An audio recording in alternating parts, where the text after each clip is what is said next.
Ang nakaraan. Isang pangyayari ang mahirap ipaliwanag ang naganap sa ating bida, iyon ay nagawa nitong makapasok sa ibang katawan sa libo-libong taon na ang nakararaan, sa katawan ni Ashton.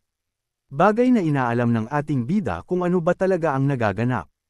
Pagpapatuloy, Ghislaine, sa totoo lang, ay pilit na umiwas sa pakikisalamuha sa Heroes Party. Kung magagawa niyang tulungan si Deneb na paunlarin ang kanyang kakayahan, ang pagpapatuloy sa paggawa ng kabutihan ay hindi naman masamang ideya. Pagkatapos ng lahat, ang kanyang banal na kapangyarihan ay isa sa pinakamalakas na sandata upang iligtas ang mundo. Ngunit ang paggawa ng mga bagay na tulad nito ay may problema. Pakiramdam niya, kung hahayaan lang niya ang lahat, baka masangkot si Deneb sa isang insidente at mamamatay bago pa man niya tuluyang mapalago ang kanyang mga kakayahan. Nakatayo pa rin ang tatlo, tulala at nakatingin lang. Nang biglang banggitin ni Ghislaine ang pagbuo ng isang grupong mersenaryo, hindi nila naintindihan kung ano ang ibig niyang sabihin. Naunang nagsalita si Ghislaine at kalmadong nagpaliwanag. Alam ko kung anong pangarap ang hinahabol ninyo. Matagal ko na kayong pinapanood, pero ang pagpapatuloy ng ganito ay walang kabuluhan. Hindi ko sinasabing huwag kayong gumawa ng kabutihan. Ang sinasabi ko ay, kung gagawa kayo, gawin ninyo ng tama. Maingat na nagtanong si Deneb, ng tama. Oo, ng tama. Kailangan ninyong buuin ang inyong puwersa, palaganapan ang inyong pangalan, palakasin ang inyong sarili. Kailangan ninyo ng mga taong susuporta sa inyo. Sa ganitong paraan lamang ninyo mababago ang mundo. At tigilan na ang pag-arte na parang mga hanggal. Kung palalakasin ninyo ang inyong sarili at sisimulan ang pag-alis sa mga masasama, magbabago ang mundo. Pero ako, naiintindihan ko ang inyong layunin. Ngunit tingnan ninyo ang resulta. Kahit na sinusubukan ninyong tumulong, hindi nila pinapahalagahan, at dahil mukha kayong mahina, ipinapakita nila ang kanilang kasakiman. Sa mundong ito, ang paggawa ng kabutihan ay hindi bagay na basta-basta na lang magagawa ng kahit sino. Nalungkot ang ekspresyon ni Deneb. Ang tanging nais niya ay sundin ang kalooban ng Diyosa at tulungan ang mga tao. Ngunit ang mga salita ni Ghislaine ay hindi mali. Sinimulan niya ang kanyang paggawa ng kabutihan na may mabuting hangarin, ngunit dahil sa kakulangan niya sa kakayahan, patuloy na lumalabas ang mga problema. Hindi niya nagawang tulungan ng tama ang mga tao, at hindi rin niya napigilan ang mga pari. Ang sitwasyon ay lalo pang lumala mula nang sinimulan niyang tumulong. Totoo, ang paggawa ng kabutihan ay bagay na tanging mga kwalipikado lamang ang maaaring gumawa sa mundong ito. Ang isiping iyon ay nagpalungkot sa kanya. Masakit isipin na maging ang paggawa ng kabutihan ay nangangailangan ng tiyak na kwalifikasyon. Isang awkward na katahimikan ang bumalat sa paligid, kaya nagbago ng paksa si Julian. Bakit mersenaryo, pero, paano ninyo bubuuan ang inyong puwersa at palalaguin ang inyong impluwensya, lalo na't hindi naman kayo mga nobilidad? Wala man lang kayong sariling tahanan. Sa ngayon, ang isang grupong mersenaryo ang pinakamahusay na opsyon. Maaari kayong lumipat-lipat, magtipon ng mga tao, gumawa ng kabutihan, lumakas, at kumita pa ng pera. Upang mapaunlad ang banal na kapangyarihan ni Deneb, kailangan nilang gumamit ng maraming banal na enerhiya, lumaban sa kasamaan, at gumawa ng kabutihan. Iyon ang dahilan kung bakit hindi nila balak na itigil ng tuluyan ang paggawa ng kabutihan. Nilayon ni Ghislaine na siguraduhin na gagawin nila ito sa mas direkta at epektibong paraan. Ngunit ang ideya ng pagbuo ng isang grupong mersenaryo ay hindi nagustuhan ng tatlo.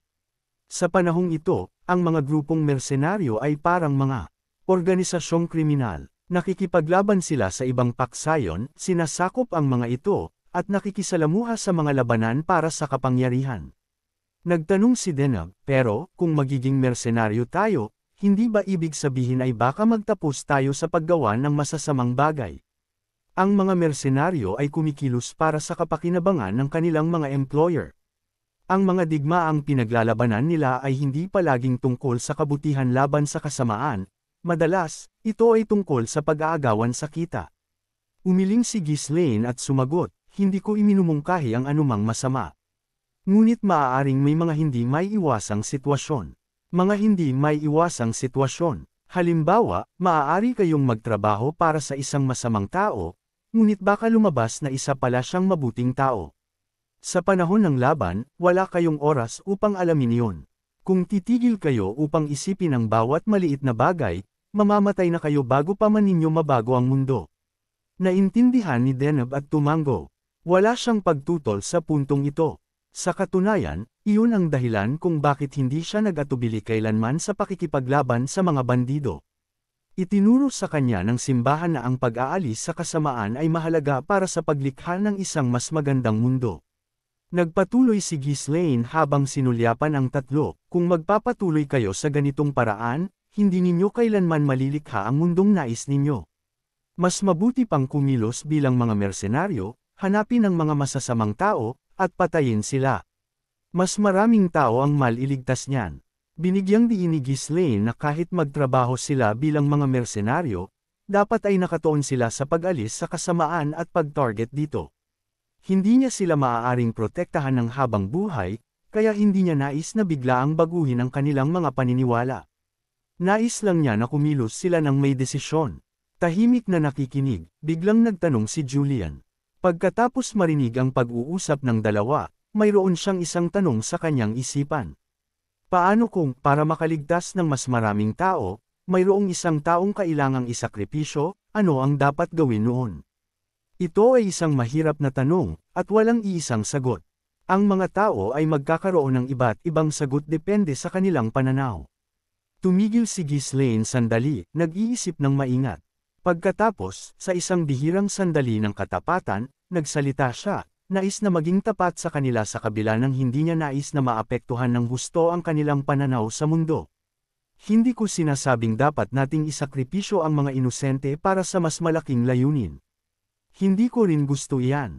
Hindi ito tungkol sa pagbibigay katwiran sa pagpatay sa mga inosenteng tao para sa isang mas malaking kabutihan. Para kay Ghislaine, ang mas malaking kabutihan ay hindi kasing halaga ng pagprotekta sa mga mahal niya sa buhay. At habang lumalakas siya, ang bilang ng mga taong kailangan niyang protektahan ay lalo lamang dadami. Tiningnan ni Ghislaine si Julian at sinabi ang kanyang tunay na nararamdaman. Ang tama at mali ay nagkakaiba sa bawat tao. Kung gusto mong gumawa ng sarili mong landas, kung gayon ay kailangan mong lumakas. Gumawa ng sarili kong landas. Oo, kahit na ibig sabihin niyan ay pagpatay sa di mabilang na mga tao. Kung naniniwala ka na ang landas na tinatahak mo ay tama, kung gayon gawin mo ito. Ngumiti si Ghislaine, at ang kanyang mga mata ay naglalaman ng malalim na tiwala. Naniniwala ako na tatahakin mo ang tamang landas. Nakatingin si Julian kay Ghislaine, nanginginig ang kanyang mga mata. Bagaman matagal na niyang kilala si Astrian mula pagkabata, iba si Ghislaine. Bakit ganoon na lang ang pagiging sigurado ni Ghislaine sa kanya kahit na hindi pa sila matagal na magkakilala? Nanatiling tahimik si Julian. Sandali, naghintay ng matyaga si Ghislaine para magsalita siya. Pagkatapos ng mahabang pag-iisip, sa wakas ay nagsalita si Julian sa isang matatag na tinig. Sige, hindi na ako mag-aasal na parang hanggal pa. Mabuti, magsisimula na akong kumilos para sa isang mas malaking layunin ngayon. Pakiramdam ni Julian, tama si Ghislaine. Sa pamamagitan ng paglalakbay na ito, napagtanto niya ito. Gusto ni Ghislaine na tulungan ng mga tao, ngunit ang sitwasyon ay hindi nangyayari sa paraang inaasahan niya. Sa halip, mas nakita niya ang pangit na bahagi ng sangkatauhan. Siyempre, hindi pa rin niya iniisip na mali ang tumulong sa mga tao. Ngunit kailangan mo ng kapangyarihan at impluwensya upang makatulong ng tama. Hindi ba't muntik na siyang mamatay dahil sa isang pari sa isang maliit na bayan?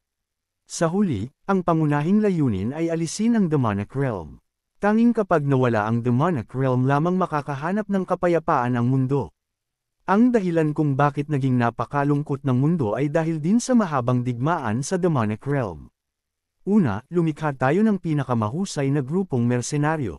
Pagkatapos ay bubuuan natin ang ating reputasyon. Kapag nangyari iyon, mas maraming tao ang gugustuhing sumali sa atin. Sa ganitong paraan lamang natin mababago ang mundo. At, upang protektahan ang mga taong mahal niya, kailangan niyang lumakas.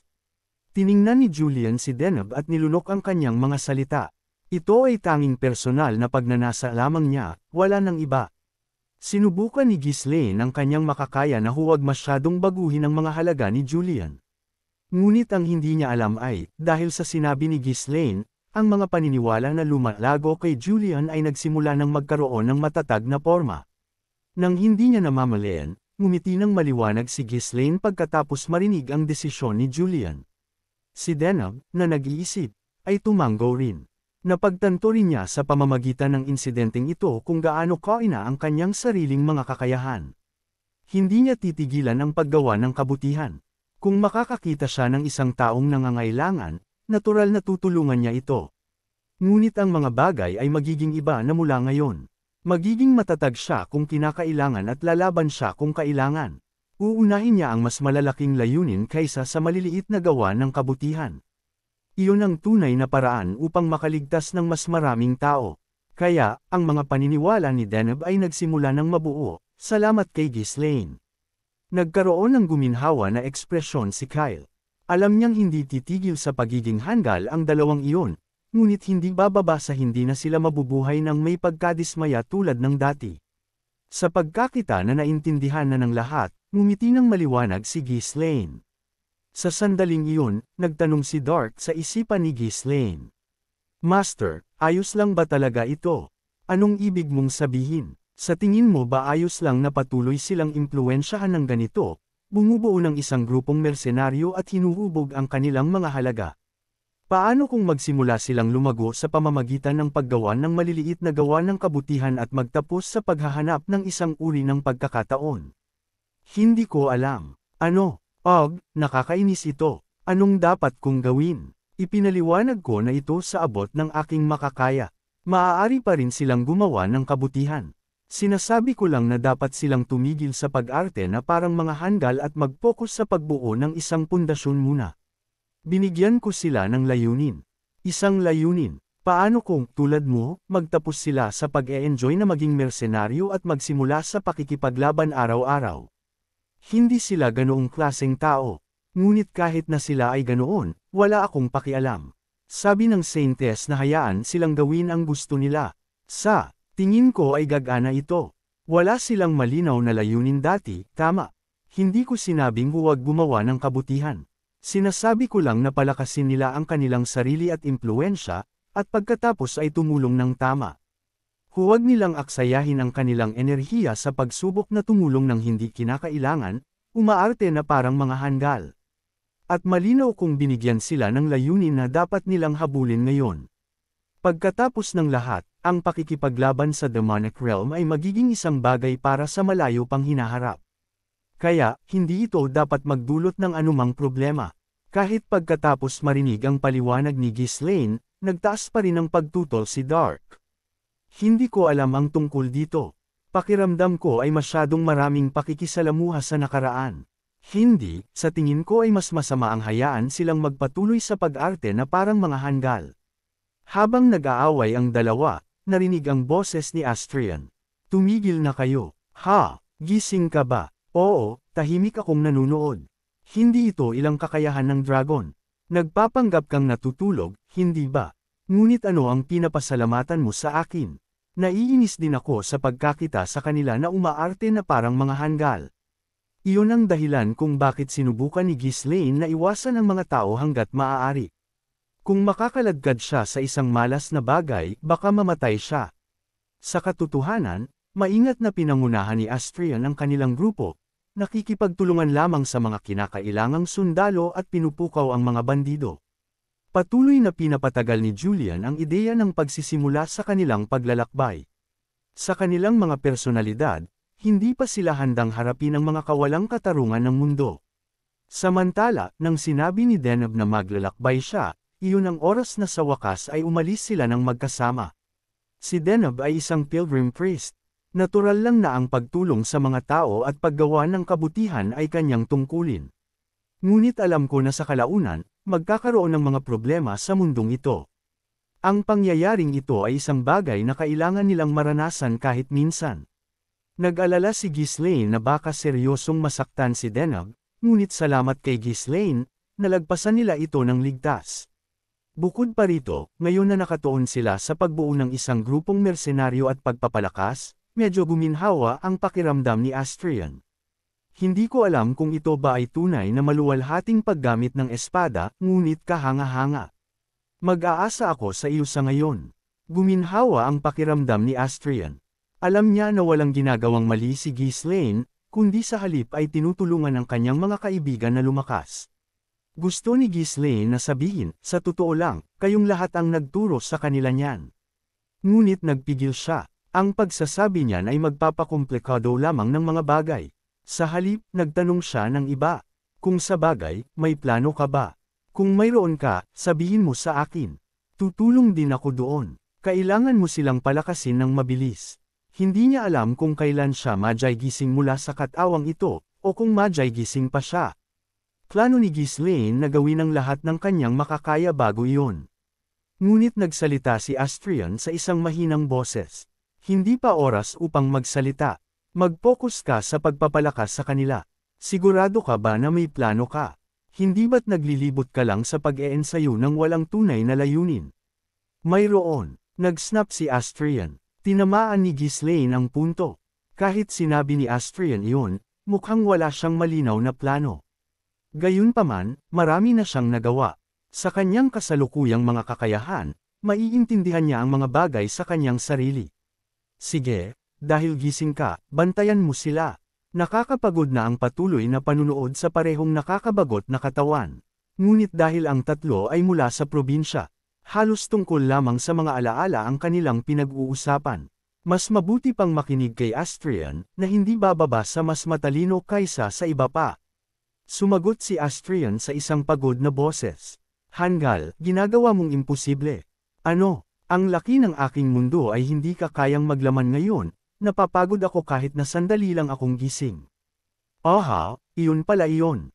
Agad na naintindihan ni Ghislaine. Magiging mahirap para sa karamihan ng mga tao na hawakan ang kanyang kamalayan. Hindi siya tulad ng ibang mga kriminal na magbabahagi lamang ng impormasyon at maglalaho. Kinuha niya ang isang katawan at nagdudulot ng kaguluhan. Ngunit hindi kayang manatiling gising ni Astrian ng matagal.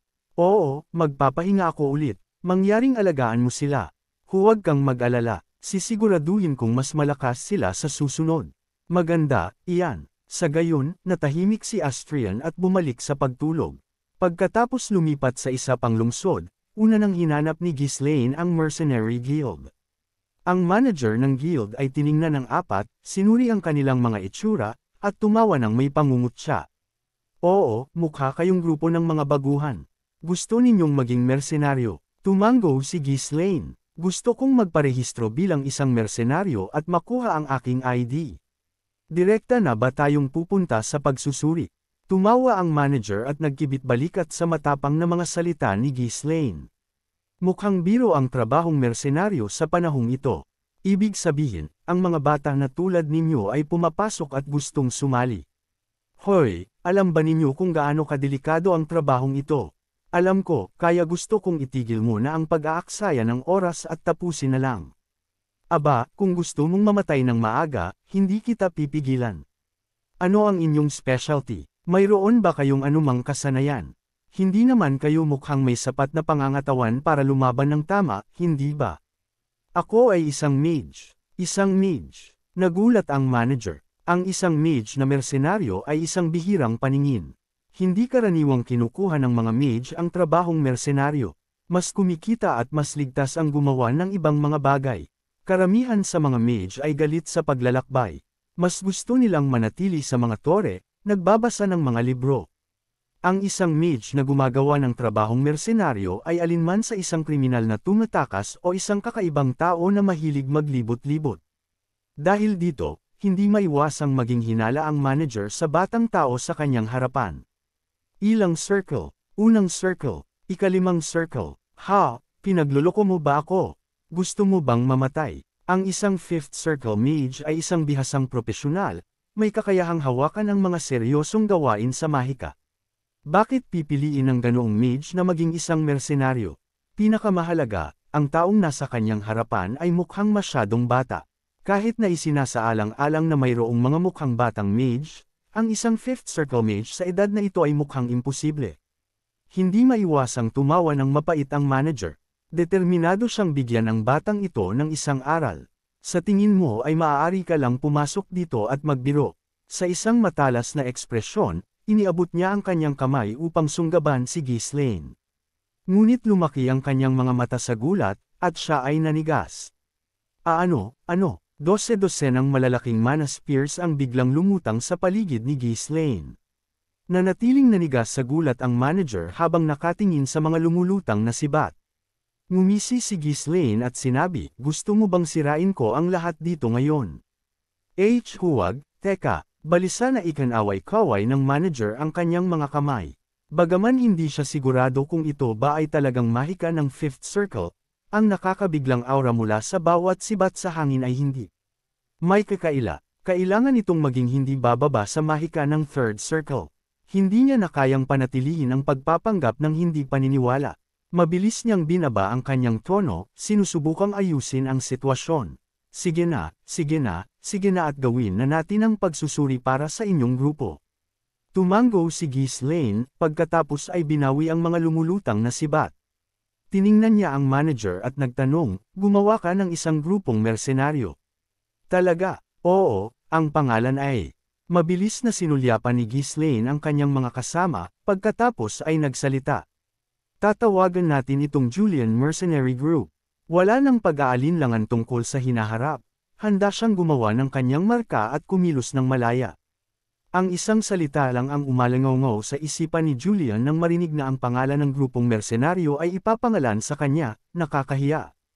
Bukod pa rito, si Ghislaine ang namumuno sa kanilang grupo ngayon. Hindi niya maintindihan kung bakit kailangan pang ipangalan sa kanya ang grupo. Ghislaine, bakit mo ganyan ipinangalan ang grupong mersenaryo? Tanong ni Julian na may halong pagkadismaya. Kailangan ganito. Para kay Ghislaine, isang natural na desisyon lang iyon. Kailangang lumakas si Julian, at higit sa lahat, kailangang umikot ang mundo sa kanya. Siya ang bayani na nakatakdang magligtas sa mundo. Hindi ito tungkol sa pag-abante, kapag tuluyang nakilala si Julian, natural na magiging interesado ang mundo at maglilingkod sa kanya. Ngunit upang maging isang bayani, kailangang maging kilala ang pangalan ni Julian at patunayan ang kanyang mga kakayahan. Nang marinig ang pangalan ng grupong mersenaryo, nagtawanan sina Deneb at Kyle. Oo, aalis naman si Ghislaine sa huli, kaya ikaw na ang pumalit. Pumapayag na ako, bagaman nakakahiya, hindi na makatanggi pa si Julian. Ang tungkod ni Ghislaine ay patuloy na umiindayog sa harap ng kanyang mukha, pagkatapos ng lahat. Sa panahong kasama niya si Ghislaine, napagtanto ni Julian ang isang bagay. Si Ghislaine ay isang taong ang mga salita ay walang saysay. Palagi niyang iginigiit na tama siya. Dahil hindi kayang talunin si Ghislaine sa isang labanan ng mga salita, nagbuntong hininga si Julian at sumuko sa paglaban. Napansin ng manager ang kanilang pag-uusap at nagsalita kay Ghislaine. Kailangan nating patunayan ang kabuuang ginto na kaya nating ialok. Wala nang iba pang susubukan bukod doon. Para makakuha ng gantimpala, kailangan nating pumunta sa isang malaking lungsod.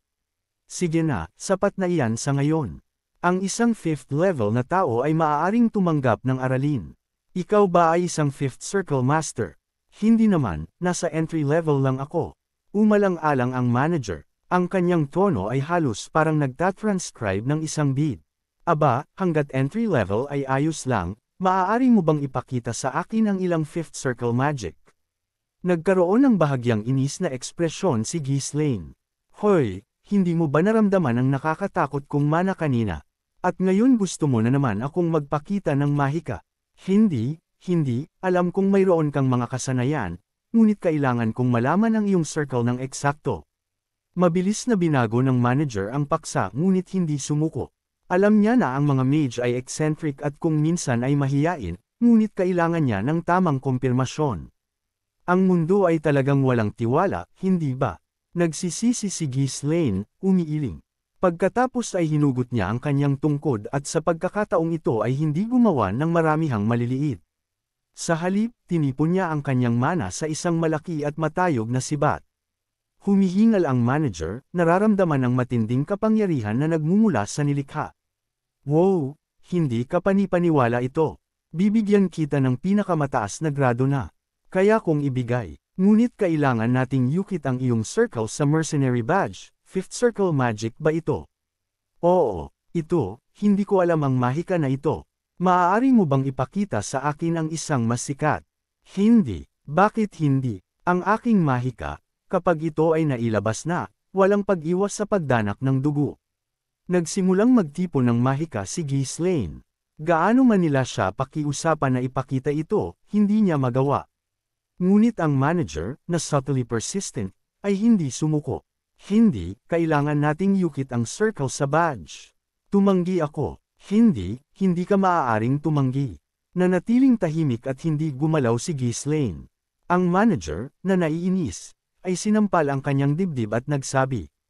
Ang fifth circle magic ba ay masyadong mahirap? Ginagamit ba nito ang sobrang mana? Kung gayon, ipakita mo sa akin kahit fourth circle magic. Third circle. Kaya mo naman sigurong magpakita ng isang simpleng third circle magic, hindi ba? Sige, paano ang isang second circle na fireball? Sa second circle, maaari kitang bigyan ng isang mid-level na mercenary badge.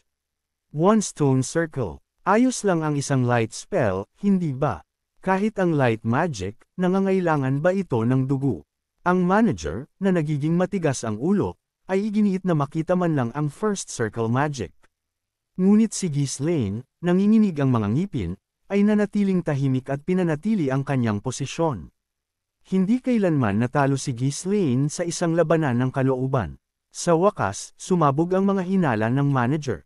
Hoy! Mage ka ba talaga? Ang ipinatawag na mahikang sibat ni Ghislaine ay sumambulat, sinira ang gilid ng gusali. Ang biglaang pagpapakita ng kapangyarihan ay ikinagulat ng manager. Hindi ba ito mahika, kung gayon ano ito? Well, ito ay mahika, ngunit kailangan kong magpakita ng iba pa dahil kailangan itong yukit. Ipinakita ko na sa iyo, ngunit dahil patuloy kang nag-aalinlangan, wala na akong ganang magpakita pa sa iyo. Patuloy nang umiti si Ghislaine. Sa totoo lang, gusto talaga niyang magpakita pa, ngunit hindi niya magawa. Sa kabutihang palad, ang imahe ng mage, na ang mahika ay nailabas kanina, ay lubos na nakatulong. Ang mga gumagamit ng mahika ay palaging sinusuri sa parehong paraan, kahit 1,000 taon na ang nakakaraan. Ang manager, nagpipigil ng luha, ay bamulong. Damn mages, hindi sila normal. Sa huli, nakatanggap si Ghislaine ng isang mid-level na mercenary badge na may nakaukit na fifth circle symbol. Tingnan natin ang iba ngayon. Dahil nakatanggap sila ng mid-level badges, maghintay na lang kayo ng kaunti. Umiling si Ghislaine. Ang mga kaibigan na ito ay maaaring gumamit ng mana. Nasa night level sila. Ano, ganoon pa sila kabata? Sinabi ko sa iyo na ganoon sila. Tingnan mo na lang. Talaga. Hindi na nila kailangan ng anumang duels. Karaniwan, sinusuri ng mga mersenaryo ang kanilang ranggo sa pamamagitan ng duels. Gayunpaman, dahil sila ay mid-level na mersenaryo, maaari nilang laktawan ang hakbang na ito at i-verify ang kanilang mga ranggo. May mga pagbubukod para sa mga kayang gumamit ng mana. Para sa kanila, hindi na kailangan ng mga duels. Ang paggamit lang ng mana ay nagpapatunay na ng kanilang mga kakayahan.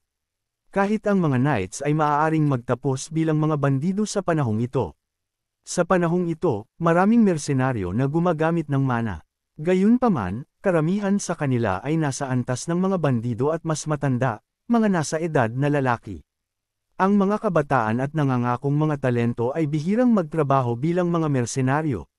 Lumaki ang mga mata ng manager sa hindi paniniwala, at ikanaway-kaway niya ang kanyang mga kamay.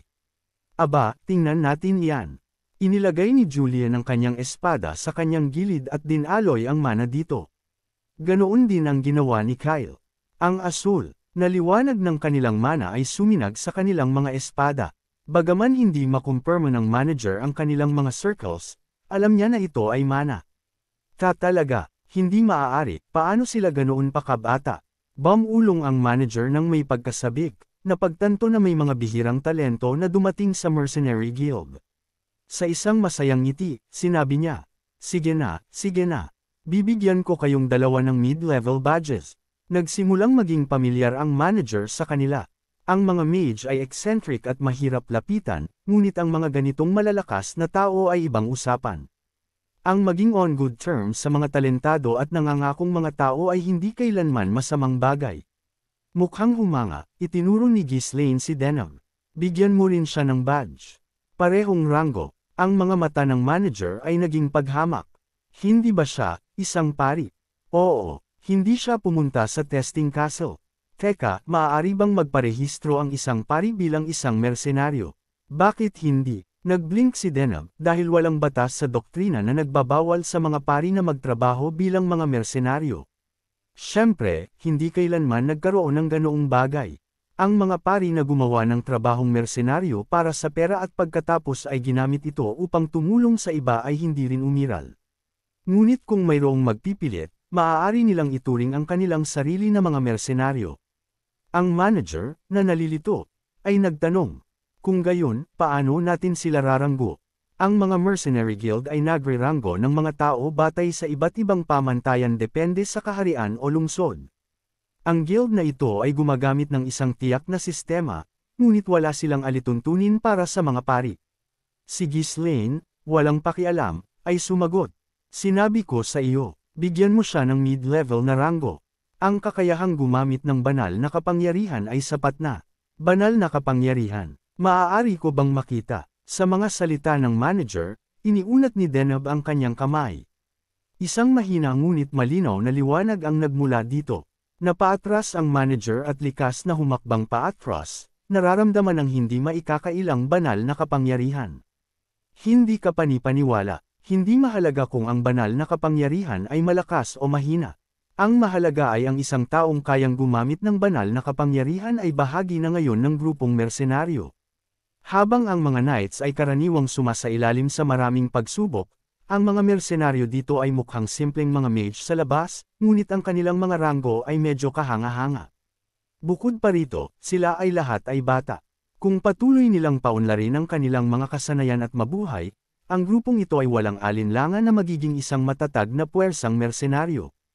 Ang manager, na nagiging mas pamilyar pa, ay iniabot ang kanyang kamay kay Ghislaine. Ang pangalan ko ay Jackson. Ilalabas ko ang inyong mga mercenary badge kaagad. Mabilis din ang pagpaparehistro. Magkakasundo tayo mula ngayon. Magiging magkaibigan tayo, ayos ba? Matagal mo nang idinadagdag iyan. Sige, subukan nating magkasundo. Masayang nakipagkamay si Ghislaine. Pagkatapos ay ibinaling ni Jackson ang kanyang atensyon kina Julian at Kyle, nag-alok din sa kanila ng pakikipagkamay. Mukhang ang mage na namamahala ay mula sa staff, ngunit sa huli, ang pinuno ng grupo ay si Julian. Pagkatapos kumpletuhin ang pagsubok, inilabas ni Jackson ang isang simpleng dokumento at sinabi, kailangan ninyong maghintay ng kaunti para sa inyong mga badge, ngunit sa tingin ko ay masisiyahan kayo sa paglalakad sa lugar. Oo, kapag nakita ko na kung ano ang nasa listahan. Ipinakita ni Jackson sa kanila ang kasalukuyang listahan ng mga kahilingan sa Mercenary Guild. Habang tinitingnan ni Ghislaine ang listahan, mukhang mayroong isang bagay na hindi maganda sa kanya, at nagtanong siya sa isang hindi nasisiyahang tono. Iyan lang ba ang lahat? Wala na bang mas mapanganib na mga trabaho? Mukhang medyo nag-ulo si Jackson ngunit sumagot. Aba, walang mga trabaho na magbibigay ng ganoong kalaking pera ngayon. Ito ay isang maliit na bayan, kaya wala naman sigurong ganoong kadelikado, hindi ba? Ito ay isang maliit na bayan. Kahit na may pinahusay na sigla, ang mga panganib ng lugar ay hindi gaanong lumalawak sa kabila ng mga kalapit na benepisyo. Well, kailangan nating maghintay at tingnan. Kung walang dumating, maaari tayong lumipat sa ibang lungsod. Kahit na maghintay tayo, hindi ninyo makikita ang uri ng mapanganib na trabaho na hinahanap ninyo. Ito ang inyong unang kahilingan, tama. Mas mabuti pang kunin ang isang mas madaling trabaho at makakuha ng karanasan kaysa sa ipagsapalaran ang inyong buhay. Hindi, kailangan ko ng isang kumikita at malakas na trabaho upang maging sikat ng mabilis. Nakita ko na ang maraming tao na pumunta sa kanilang libingan sa ganoong paraan. Nag-click ang dila ni Jackson, ngunit hindi gumalaw si Ghislaine. Palagi niyang ginagawa ang mga bagay na may paniniwala. Nakatanggap si Ghislaine at ang kanyang grupo ng kanilang mga mercenary badge at gumugol ng ilang oras sa Mercenary Guild. Sila ay pumunta at umalis ng medyo malaya, kumakain at pagkatapos ay nag-eensayo sa bukas na bukid. Binigyan sila ni Jackson ng mga pahiwatig na umalis, ngunit iginiit ni Ghislaine na narito sila para sa isang kahilingan sa trabaho.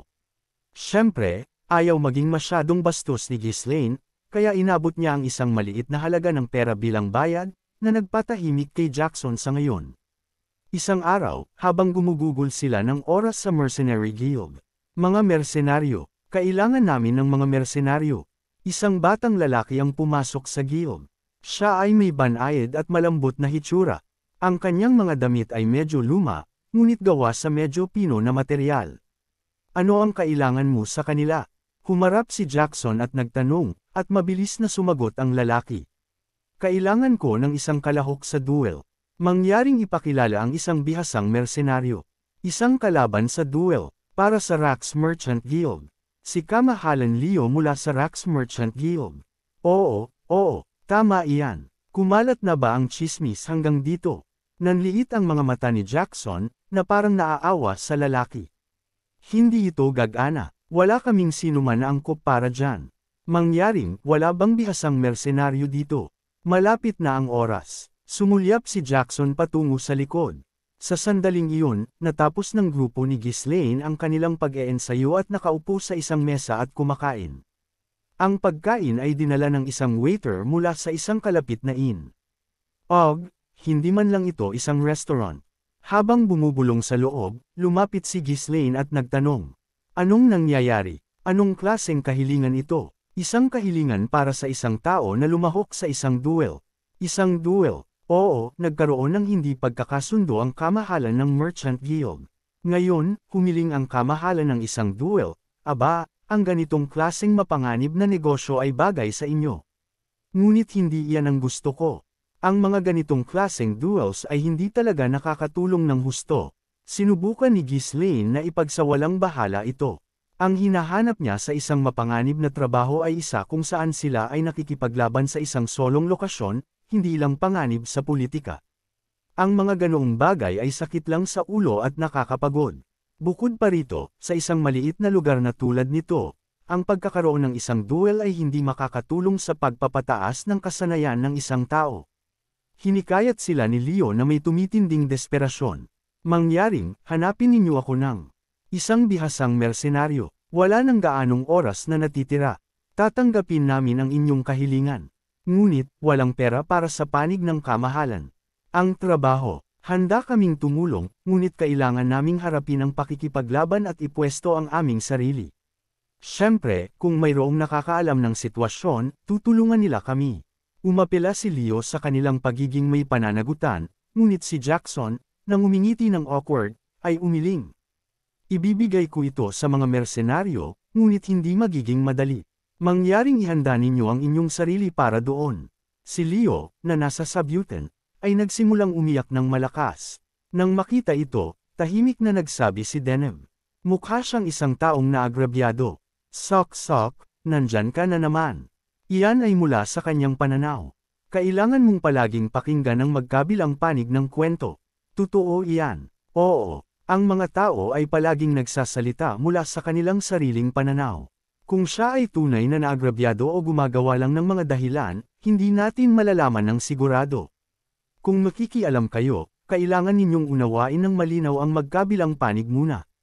Seryosong sinabi ni Ghislaine ito. Anuman ang sabihin ng iba, palagi niyang ipinagmamalaki ang kanyang sarili sa pagkilos ng makatuwiran, o sa tingin niya. Narinig ang pag-uusap, sumigaw si Leo ng may pagkadismaya. Kami ay tunay na naagrabyado. Kami ay maling inakusahan.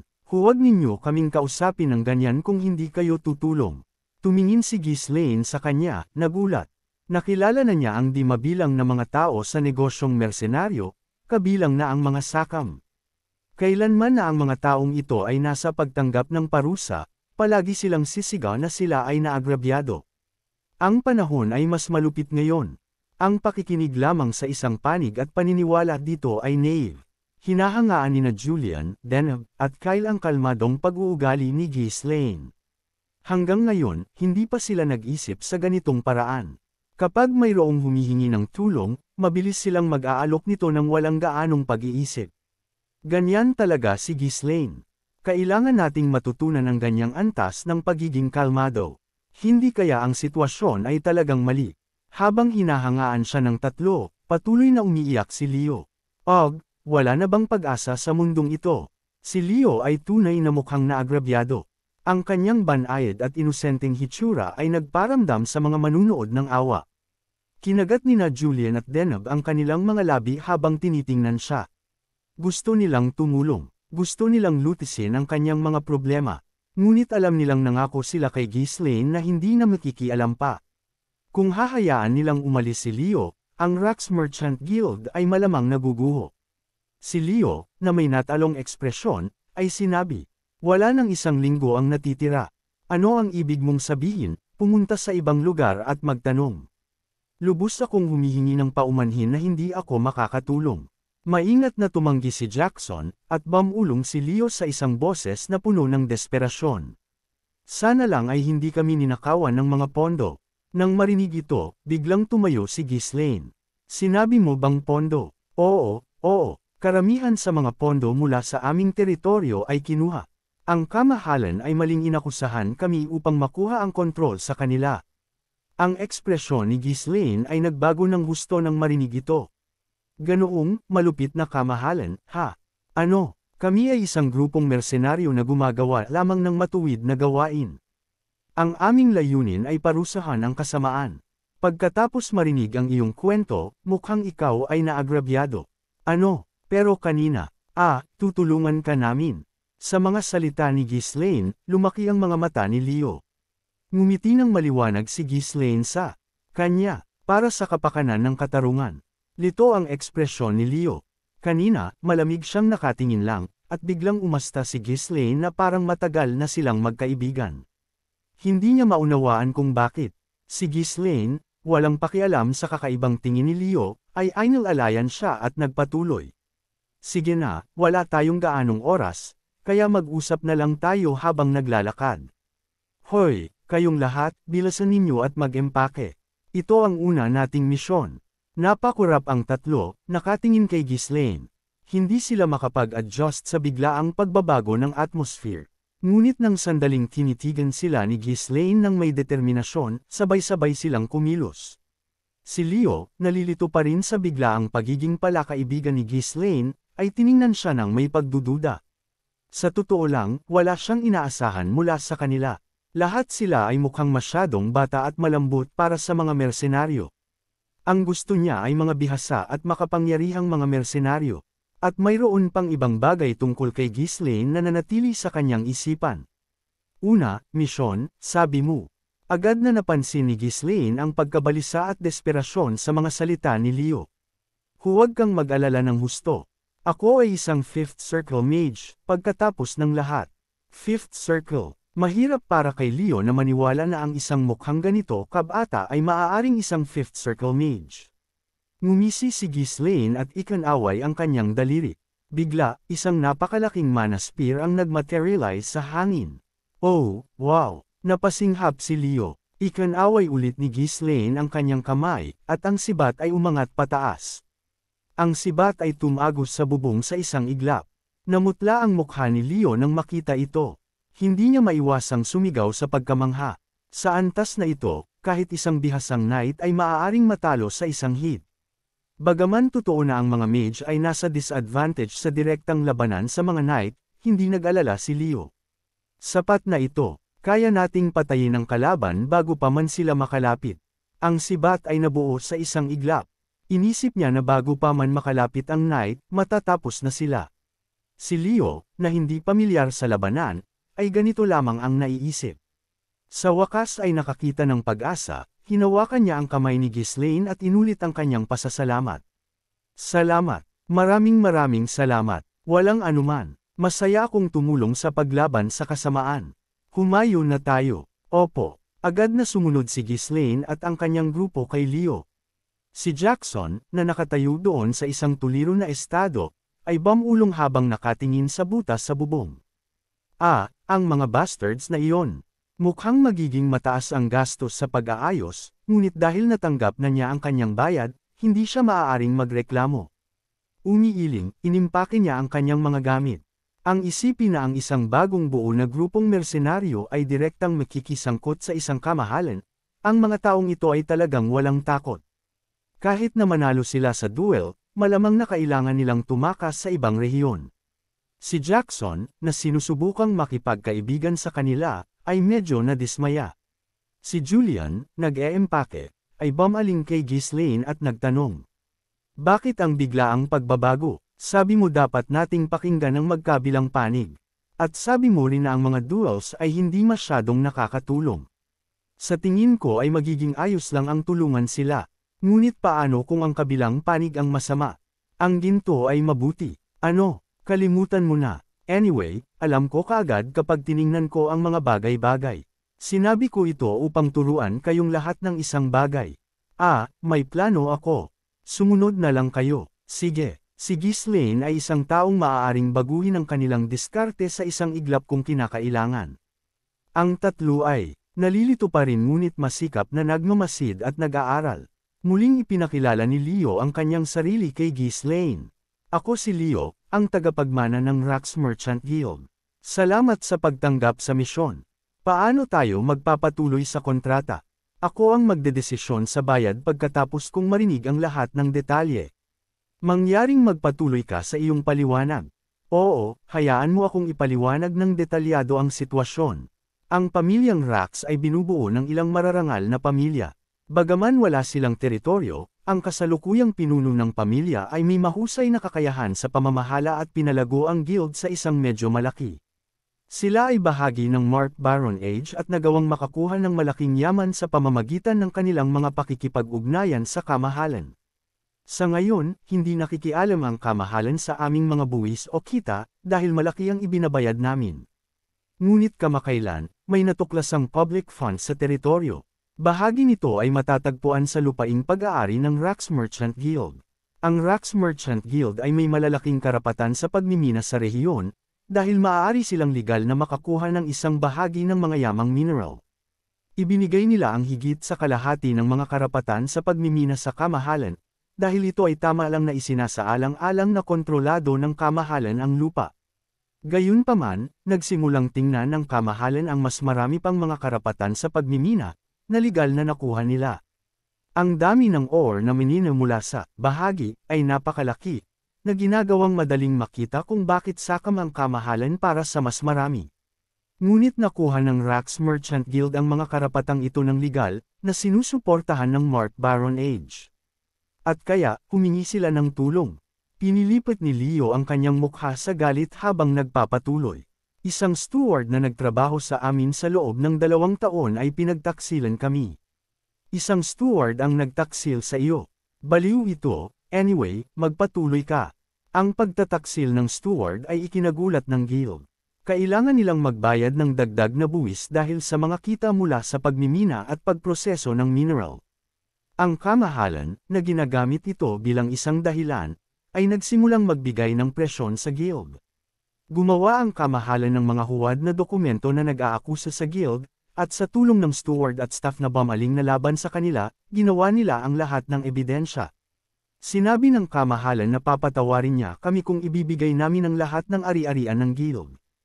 Humiling kami sa royal family na mamagitan at bigyan kami ng oras para sa tamang investigasyon. Ngunit, nakapagdesisyon na ang kamahalan na kunin ang kontrol sa mga minahan, at walang paraan na bibigyan niya sila ng anumang oras. Sa panahong ito, ang royal family ay lubhang maimpluwensya, ngunit ang Rax Merchant Guild ay iginagalang pa rin sa rehiyon. Gayunpaman, ang kasakiman ng kamahalan ay napakalinaw na kahit ang iba ay makikita ito. Inilagay niya ang kanyang pagmamalaki at karangalan sa linya sa pakikibaka na ito. Kung matatalo kami sa duel, kailangan naming isuko ang lahat ng ari-arian ng guild. Hindi na kailangan ng kamahalan na kumita pa ng ginto. Desperado, humingi ang Rax Merchant Guild ng ginto mula sa kamahalan, ngunit nakapagdesisyon na siyang kunin ang buong guild. Sa mga panahong ito, kung mayroong pagkakataon, walang sinuman ang nag-aatubili na kumilos sa kanilang kasakiman. Ang Rax Merchant Guild ay nasa panganib na mawala ang lahat ng kanilang pinaghirapan. Sa mundong ito, ang pagkakaroon ng walang kapangyarihan ay isang krimen. Sa wakas ay nagsimulang umiyak si Leo. Iniharap ng kamahalan ang pinakamalakas na knight ng kanyang teritoryo. Gayunpaman, ang mga inupahan ng Merchant Guild ay walang ganoong antas ng kasanayan. Sa pinakamahusay, ilan sa kanila ay kayang gumamit ng mana, ngunit lahat ay bumagsak mula sa lason. Mayroong mga traidor sa loob ng guild, ngunit hindi namin alam kung sino ang mga traidor. Ngayon, walang sino man ang natira upang harapin ang duel. Sinubukan nilang umupo ng mga mersenaryo, ngunit ngayon, kumalat na ang balita, at lahat ay tumanggi sa kanila. Kaya, napunta si Leo dito, nanggaling sa pinagkakatiwalaang guild sa Changwon sa lungsod na ito. Tumango si Ghislaine. Ito ay isang malinaw na scheme kung saan ang mga walang kapangyarihan ay nakatakdang maging biktima. Naintindihan, kaya ganoon pala ang sitwasyon. Ang aming Julian Mercenary Group, ay maaaring lutisin ito para sa iyo. Ngunit kahit na manalo ka sa duel, hindi ba iyon magdudulot ng mga problema? Siguradong gagantay ang kamahalan. Nagdilim ang mukha ni Leo. Kahit na manalo sila sa duel, bibigyan lang sila nito ng kaunting oras. Ang kamahalan ay tiyak na makakahanap ng isa pang dahilan at susugurin sila ulit. Hindi ito matatapos sa isang duel lang. Malamang na ipadala niya ang kanyang mga tropa. Kaya, sa ngayon, susubukan kong makipagnegosasyon ulit para sa mga karapatan sa pagmimina kung malalagpasan natin ito. Hindi bababa sa kaya nating subukang protektahan kung ano ang natira sa atin. Hindi na tayo maaaring humiling ng pamamagitan mula sa mga kalapit na teritoryo ngayon. Ito ay tungkol sa minahan. Ang ibang mga kamahalan ay tiyak na gugustuhin kunin ito kung may pagkakataon sila. Kung hihiling ang Rax Guild ng tulong, malinaw na isang digmaan ang sisiklab sa ilalim ng pagkukunwari niyan. Iyon ang dahilan kung bakit hindi sila maaaring humingi ng tulong mula sa ibang mga rehiyon. Malamang na binabantayan kami ng maigi ng kamahalan. Kung mahuhuli kami na sinusubukang humingi ng tulong mula sa ibang rehiyon, papatayin niya kami muna. Naglabas din ang kamahalan ng hamon para sa isang duel upang masiguro na hindi sila hahanap ng tulong sa ibang lugar, nangangako na ililigtas ang kanilang mga buhay kung hindi sila gagawa nito. Kung talagang ililigtas niya sila, gayunpaman, ay isa pang kwento. Bumantong hininga si Leo at nagpatuloy. May mga traidor sa loob ng guild, ngunit hindi pa rin namin nalaman kung sino sila. Kung magpapakita kami ng anumang senyales ng pagkadismaya, gagamitin iyon ng kamahalan bilang isang dahilan upang atakihin kami. Wala kaming magagawa, maaari kaming tumulong. Tumulong? Paano? Sinabi ni Ghislaine nang walang pakialam. Maaari naming bantayan ang inyong mga negosasyon hanggang sa dumating ang mga hukbo mula sa mga kalapit na teritoryo. Tulala si Leo na nakatingin sa kanya. Paano nila mapipigilan ang hukbo ng kamahalan na may 4 na tao lang? Gaano man sila kabihasa, imposible sa isipan ni Leo. At kahit na mayroon silang kakayahan, hindi niya balak na makisangkot sa ganoong kapanganib na hakbang. Pasensya na, hindi namin kayang magsimula ng isang digmaan dahil sa minahan. Maraming inosenteng tao ang mamamatay. Ibig mo ba talagang sabihin iyan? Ngumiti ng bahagya si Leo, na parang bumubulong. Sa tingin mo sino ang pinakanaghirap dito? Ang mga miyembro ng guild, ang mga tao mula sa teritoryo, sila ay lahat ay matagal ko ng mga kliyente at kaibigan. Paano ko sila mapapanood lang na masaktan? Hindi ka ba isang mangangalakal? Palagi akong sinasabi ng aking ama na kulang ako sa mga kasanayan ng mangangalakal. Ngunit ano ang magagawa ko? Ang puso ko ay nagsasabi ng iba. Mahinang tumawa si Ghislaine, nakatingin kay Leo, ang kanyang pagiging tapat ay malinaw sa kanyang mukha. Sa totoo lang, sa tingin ko ay hindi ka angkop na maging isang mangangalakal. Ito ang uri ng karakter na hindi akma sa malupit na panahong ito. Ngunit, sa kabila nito, dapat ay medyo nawawalan siya ng pag-asa. Hindi man lang malutas ang isang ganoong simpleng problema. Kung hindi nasa puso niya, hindi sana ito magiging problema para sa kanya. Ngunit kung mayroong hater sa kanya, ano ang magagawa niya? Hindi siya mamimilit ng anumang bagay. Pagkatapos ng lahat, kahit na kumuha sila ng tulong mula sa ibang mga rehiyon, ang Rax Guild ay hindi kakayanin ito. Pinapanood ko ang daloy ng mga bagay-bagay kamakailan. Mukhang ang kaharian ay dahan daw ang nasa sabyutan sa panahong ito ng kaguluhan. Si Julian at Denab, na tahimik na nakikinig sa malapit, ay ngumiti. Sila ay naantig sa mainit na puso ni Leo. Bumulong sila sa kanilang sarili, iniisip na si Leo ay medyo isang knave na tao. Pagkatapos ng ilang sandali, dumating ang grupo sa headquarters ng Rax Guild. Sa paligid ng guild ay ilang maliliit na bahay. Ang mga taong nagtatrabaho para o umaasa sa guild ay nakatira sa mga bahay na ito, bumubuo ng isang maliit na nayon sa ibaba. Lahat sila ay alam ang sitwasyon, kaya ang kanilang mga mukha ay mukhang malungkot. Ngunit ngumiti sila at binati si Leo nang makita siya. Kamahalan, welcome back. Huwag kang mag-alala ng husto sa mga bagay-bagay sa guild. Aasikasuhin namin ang lahat at sisiguraduhin na ito ay aalagaan. Ngumiti at tumanggo si Leo sa kanila. Sa pamamagitan lamang ng pagmamasid, malinaw na si Leo ay may matibay na tiwala at katapatan sa lugar na ito. Pagdating nila sa guild, ang grupo ni Ghislaine ay tinrato ng may labis na kagandahang asal. Si Ghislaine ay umupo ng mayabang, umiinom ng tsaa at kumakain ng prutas na parang walang espesyal. Si Julian, Denham, at Kyle, bagaman medyo hindi komportable, ay hindi masyadong nag-alala. Naniniwala sila na sa mga kasanayan ni Ghislaine, kahit isang night ay hindi magiging katapat niya. Maingat na nagsalita si Leo. Kung sabagay, hindi mo pa nababanggit ang bayad. Tiningnan ni Ghislaine si Leo at tumanggo. Para sa bayad, dahil ito ang inyong unang kahilingan, gagawin ko itong espesyal at mag-aalok ng mas mababang presyo. Salamat. Magkano ito? Gaya ng dati, nagtaas si Ghislaine ng 3 daliri. Ito ay naging kanyang trademark gesture. Si Leo, umaasa para sa mas mababang presyo, ay nag-atubili bago nagtanong. 3 ginto. Haha, pasensya na. Kung gayon, hindi naman siguro 30 ginto, tama. Paano ang 300 ginto? Ang mga salita ni Leo ay ikinagulat ni Julian, Denham, at Kyle, 300 ginto. Hindi pa sila nakakita ng ganoong kalaking pera dati. Ang 300 ginto ay isang napakalaking halaga. Para sa karamihan ng mga mersenaryo, sapat na ito upang ipagsapalaran ang kanilang buhay. Ngunit si Ghislaine ay mukhang walang pakialam. Para sa kanya, ang 300 ginto ay isang trivial amount. Kahit na wala akong anuman, binigyan ako ni Amelia ng 20,000 ginto sa mga donasyon. Sa pagbabalik tanaw sa panahong iyon, nanatili siyang matatag. Si Leo, na lumulunok ng balisa, ay muling nagsalita. Handa akong mag-alok ng 3,000 ginto. Sa pagkakataong ito, mas nagulat pa ang grupo ni Ghislaine. Maging si Kyle ay nagsimula ng magplano ng kanyang retirement. Ngunit ipinikit ni Ghislaine ang kanyang mga mata at umiling. Sa ganitong bilis, magiging 30,000 ginto ito. Ang halaga na iyon ay sapat na upang yugyugan ang guild sa kanyang kaibuturan. Hindi, malamang na hindi pa nga sila makakakuha ng ganoong kalaki sa cash.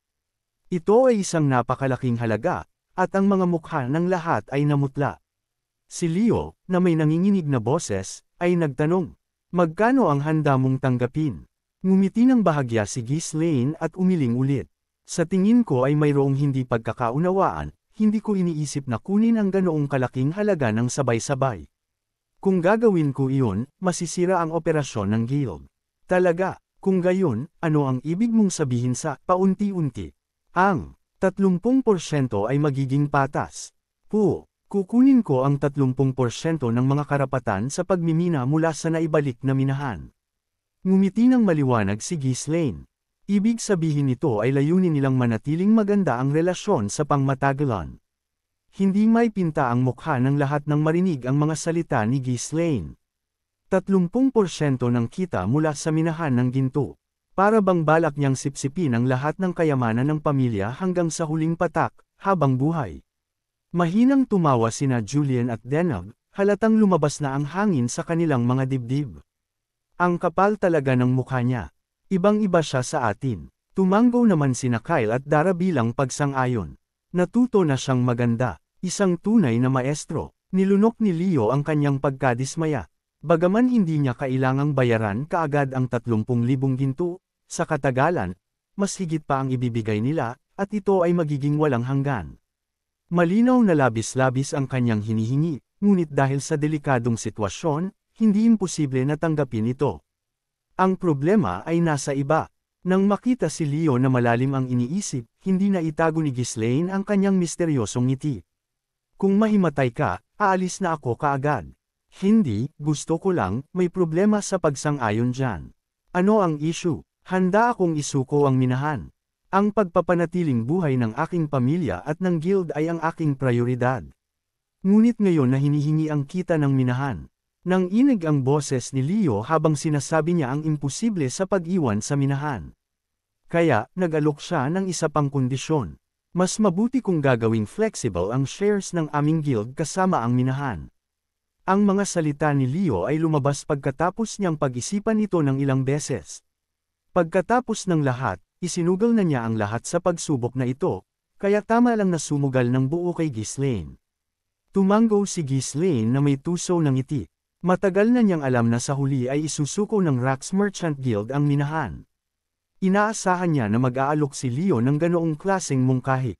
Naiintindihan ko, ngunit paano kung baguhin natin ng kaunti ang mga tuntunin? Anong ibig mong sabihin? Sa halip na ang Rax Merchant Guild lamang, isama na natin ang lahat ng ari-arian ng pamilyang Rax. Kung itali natin ito sa pangalan ng guild, maaari natin itong ipagpatuloy sa pamamagitan lamang ng pagpapalit ng pangalan, sa tingin mo. Tumango si Leo, pakiramdam na wala itong pinagkaiba para sa kanya. Karamihan sa mga ari-arian na nakatali sa pamilyang Rax ay bahagi na ng mga holdings ng guild. Iyan ang kalkulasyon ni Ghislaine, ngunit hindi nag-abala si Leo. Naintindihan, magpapatuloy tayo sa ganoong paraan. Drawing ba tayo ng kontrata ngayon?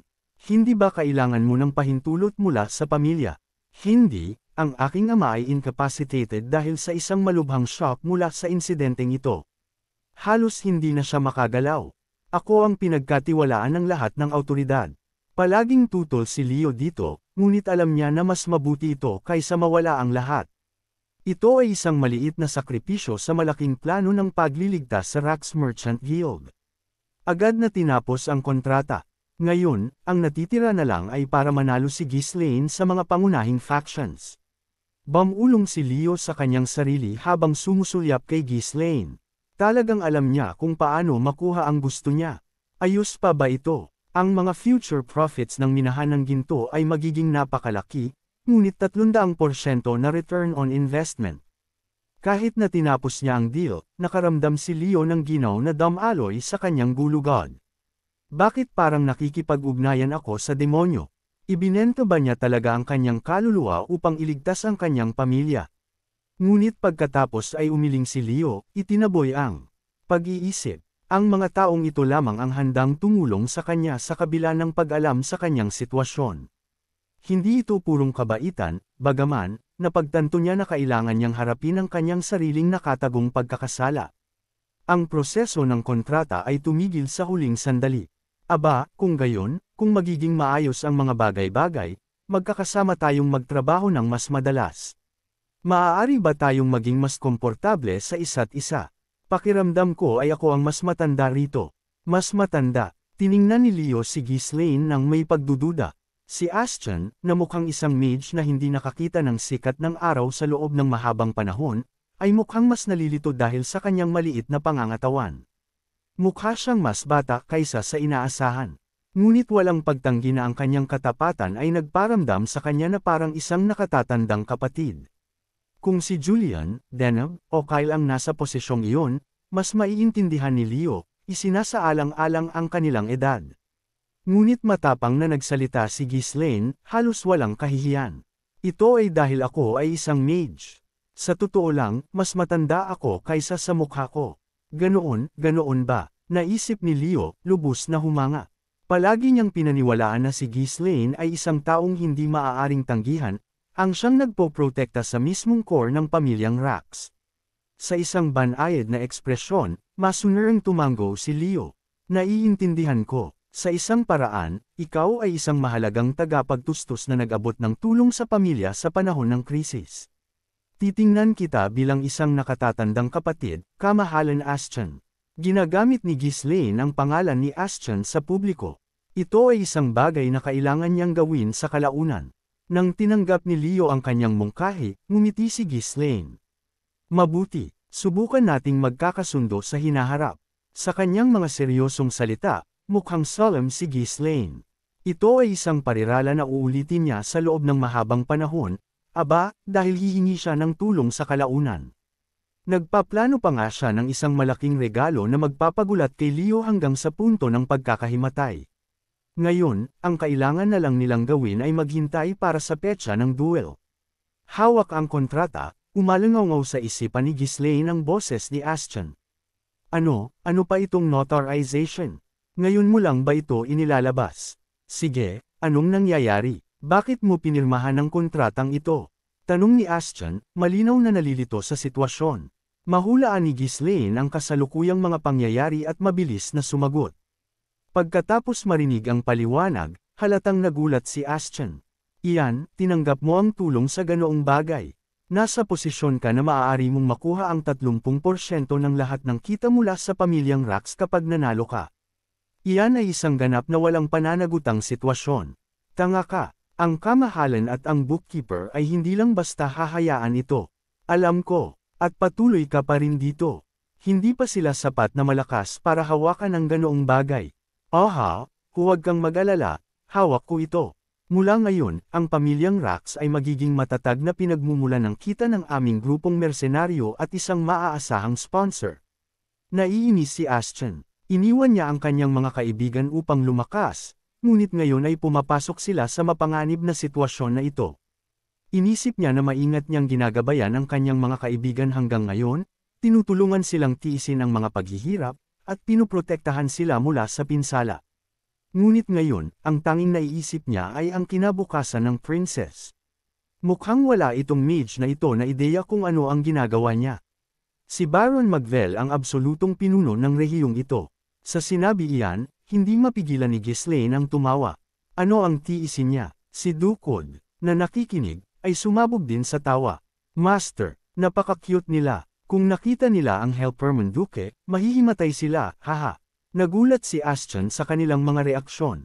Anong nakakatawa? Napakaliit niya bilang isang kamahalan, pero tawagin ang sarili na isang absolutong pinuno o anuman ay masyadong labis, hindi ba? Kamahalan. Isang kamahalan. Ngayon, paano mo hahawakan ang lahat ng mga titles ng iyong mga lumang kaibigan kung arestuhin mo sila? Huwag kang mag-alala. Naharap na ako sa mas malala pa sa ilang beses. Walang balak na itigil ni Leo ang kanyang mga salita. Nagsalita siya sa maliit na kamahalan, kahit na isang katawa-tawa na bagay na gawin. Gayunpaman, si Ashton, na hindi naiintindihan kung anong klaseng tao si Ghislaine, ay patuloy na nakikipagtalo. Hindi mo nga magamit ang mahika, kaya bilasan mo at matuto ng ilang mga spells mula sa akin. Si Ashton ay 5 taong gulang pa lamang, isang batang mage. Kung sila ay lalaban sa mga sundalo ng isang maliit na hukbo ng nobilidad, madali silang makakatakas kasama ang kanilang mga kaibigan. Sa puntong ito, nagsimulang ituring ni Ashton na sila ay malalakas na nilalang. Ngunit ang problema ay hindi kayang gumamit ng mahika si Ghislaine. Sumagot si Ghislaine ng may tiwala. Hindi ko ito kailangan. Ang mahika ay masyadong mahina. Anong sabi mo? Bakit pa mag-aaral ng mahika kung ito ay napakahina? Matututo lang ako ng mga pangunahing bagay kung talagang kailangan ko. Tanga, sa tingin mo ba ay biro ang mahika? Nakakita ka na ba ng isang spell mula sa isang siyam na star mage? Nakakita na ako. Halos mamatay siya gamit ang isang siyam na star na spell mula sa isang dragon. Nang naaalala ni Ghislaine ang laban kay Art Arian, bigla na lang lumabas ang mga salita. Kahit ang isang 5-star mage ay hindi ganoon kaina. Ang isang 5-star mage ay maaaring pigilan ang isang 9-star na spell na ginagamit ng isang dragon. Kailangan lang ng kaunting paghahanda. Huwag kang magsalita ng walang kwenta. Paano mo mapipigilan ang isang 9-star na spell ng dragon? Nakakainis. Magagawa ko ito sa hinaharap. Sa hinaharap. Ang hukbo ko. Tumigil ka sa pagsasalita ng walang kwenta. Patuloy na sumisigaw si Ashton, ngunit hindi lang siya pinansin ni Ghislaine. Pagkatapos ng ilang sandali, masyado nang pagod si Ashton upang makipagtalo at sumuko na. Gusto mo talaga akong makita sa isang mapanganib na sitwasyon, hindi ba? Anong ibig sabihin yan? Hindi ko kailanman sinabi na mahirap manatiling gising. Literal ang ibig kong sabihin. Ngayon, kung tatawagan mo ako, madyay gising lang ako sa loob ng maikling panahon. Posible ba iyan? Sinisikap kong palawakin ang aking mental world. Masyado na kayong malaki ngayon, kaya hindi tayo maaaring magkasama, ngunit nagmamadali tayo, kaya pala hindi ka ordinaryong tao pagkatapos ng lahat. Ngumiti at tumango si Ghislaine, mukhang medyo nalilito. Ang pagpapalawak ng mental world ng isang tao ay hindi madaling gawain. Hindi niya ito ginawa ng mag-isa, siya ay kumakapit sa isang malakas na puwersa. Ngunit si Ashton, na may kaunting karanasan, ay hindi nagawang pamahalaan ang malakas na kamalayan ni Ghislaine. Gayunpaman, mukhang sapat na ang pagiging curious ni Ashton upang subukang humanap ng paraan para sa kanyang sarili. Nagsalita si Ashton ng mahina. Hindi ako maaaring manatiling gising ng matagal. Kailangan kong palawakin ang aking mental world ng mas marami. Ngunit kung kailangan, madyay gising ako sa isang maikling sandali at mag-aalok ng payo. Kaya kung magbigay ng mga aralin. Para sa isang tulad ni Ashton, na may limitadong karanasan sa mahika, ito ay isang mahalagang hakbang. Kung kaya niyang mag-transcend at maabot ang susunod na antas ay depende sa kung gaano niya nauunawaan ang mga pagbabago sa mundo sa paligid niya. Naiintindihan ko. Tatawagan kita kapag kailangan kita para sa pagsasanay. Sige, magpapahinga muna ako. Ngunit tawagin mo ako kung mapanganib. Naiintindihan. Oo, huwag kang mag-alala. Babalik ka kaagad, tama. Mahika, sa kalaunan ay susubukan kong matuto ng isang bagay kapag may oras ako, ngunit sa ngayon, masyado akong abala. Bakit ganoon na lang ang pagkamuhi ng mga taong tulad mo sa mahika? Bumulong pa si Ashton ng ilang beses at pagkatapos ay umalis. Mukhang mag-focus siya sa pagpapalawak ng kanyang mental world sa ngayon. Pagkatapos tapusin ang pag-uusap, maingat na nagtanong si Leo. Ayos ka lang ba? Anong ibig mong sabihin? Hindi, sinasabi ko lang, mukhang medyo nasaktan ka. Ang mukha ni Leo ay puno ng pag-aalala. Ngumiti ng sandali si Ghislaine at umiling, halos parang nakikipag-usap sa isang di nakikitang tao. Guminhawa si Leo nang makita si Ghislaine nang umingiti. Mukhang siya ang tamang tao na sasabak sa labanan. Huwag kang mag-alala, hindi ko na kailangang mag-alala tungkol dyan. Dapat akong maging mas maingat mula ngayon. Ang ekspresyon ni Ghislaine ay mas relaxed kaysa sa kung paano siya lumabas sa labas. Hindi nagtagal, papalapit na ang araw ng duel. Ang lugar para sa duel ay napagdesisyonan ni Baron Magvel, na pinili ang headquarters ng Rax Merchant Guild. Nais niyang ipakita ang duel sa mga miyembro ng guild. Narito na ang grupong mersenaryo. Ang ilan ay sumigaw ng malakas habang si Leo, na pinangunahan ang grupo ni Ghislaine, ay naglakad ng dahan-dahan. Ang kanyang mukha ay malinaw na nagpapakita ng mga senyales ng tensyon. Mukhang medyo matanda si Baron Magvel. Ang kanyang kasakiman ay halata sa bawat ekspresyon niya. Nagdala siya ng ilang knights at 12-dosenang mga sundalo, sapat na upang maging handa ang mga miyembro ng guild na hilahin ang kanilang mga espada. Si Baron Magvel, na may tensyonadong mukha, ay ngumisi habang nakatingin kay Leo. Bibigyan ko ng papuri ang mga money bags na dumating. Kaya, nakahanap ka na ng mersenaryo na lalaban sa duel. Opo, tama po. Ang mahiyain na si Leo ay hindi man lang makatingin ng direkta sa kamahalan, yumuyuko ang kanyang ulo. Ang kanyang katawan ay nanginginig ng bahagya. Ang presyon ni Baron Magvel ay mabigat na bumigat sa kanya. Mukhang malapit nang mangyari ang duel. Narinig ko na ang tungkol dito. Dapat ay maganda. Nagpapataas siya ng mga buwis ngunit gusto pa rin niyang panatilihin ang kontrol sa Rax Merchant Guild. Nasiyahan sa sitwasyon, may mga plano din siya para sa iba pa. Gusto niyang siguraduhin na ang guild ay mananatili sa kanyang kamay. Aba, ang taong iyan ay babagsak na sa lalong madaling panahon. Walang mabuti sa pagpapahintulot sa isang taong may ganoong mga sikreto na mabuhay. Ito ay isang bagay na maaaring sabihin ng kahit sino, ngunit ang totoo ay, lahat sila ay umaasa para sa ganitong kinalabasan. Hindi nagtagal, isang malaking grupo ang nagtipon sa paligid, nanunood sa duel. Ang mga nobles mula sa mga kalapit na lugar ay dumating upang makita ang palabas. Inakala ng lahat na mananalo si Baron Magvel, at dumating lamang sila upang makita ang palabas. Nang magtipon ang mga tao, humarap ang mga kinatawan ni Baron Magvel. Hindi nang walang ingat, hindi nang walang karangalan, nakikipaglaban para sa karangalan at pagmamalaki ng kalasag. Ipinakilala ng kinatawan ng mga duelists, at opisyal na nagsimula ang hamon. Nang tinawag ang kanyang pangalan, nagkagulo ang isipan ni Julian. Bakit ako? Hindi niya ito inaasahan. Walang abiso si Ghislaine sa kanya. Si Leo, na nagulat din, ay tumingin pabalik-balik sa pagitan nina Ghislaine at Julian. Habang nagsisimulang magbulungan ang mga tao sa pagbanggit ng isang pangalan na hindi pa nila naririnig, humakbang si Ghislaine at malakas na ipinakilala si Julian. Ngayon, masdan ninyo ang isang magiging alamat sa harap ng inyong mga mata. Ang pangalan niya ay Julian. Ang kanyang espada ay hahatiin ang kalangitan, ang kanyang katapangan ay yayanigan kahit ang mga bituin sa kalangitan, at lahat ng mga halimaw at demonyo ng mundo ay manginig sa kanyang lakas.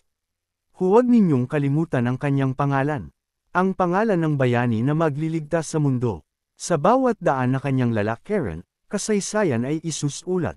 Pero, ang grandiose na pagpapakilala ay nagdulot ng hindi makontrol na pagkunot ng noo ni Julian. Napakahiya niya na halos hindi na niya ito mahawakan. Sa kabilang banda, kinagat ni Ghislaine ang kanyang labi at sinubukang pigilin ang kanyang tawa, ang kanyang mga mata ay kumikislap sa tuwa. Hahaha, hindi na mapigilan ni Kyle at Dara ang kanilang tawa, hawak ang kanilang mga tiyan. Ngunit ang iba ay pinanood si Julian na may sabik na mga mata. Kahit na alam nila na ito ay isang pagmamalabas, ang grandiose phrasing ay nagpapatubigan sa kanila, hindi sigurado kung dapat ba itong paniwalaan o hindi. Si Ghislaine, na dinala ito sa mas malalim pa, ay nagampo ng isang dramatikong ekspresyon at itinuro si Bendor gamit ang kanyang daliri. Ang mga humaharap kay Julian ay mayroon ng resulta bago pa manhilahin ang kanilang mga espada. Lahat sila, hindi, si Julian, na nagulat, ay hinawakan si Ghislaine. Ngunit ang mukha ni Bendor ay baluktot na sa galit.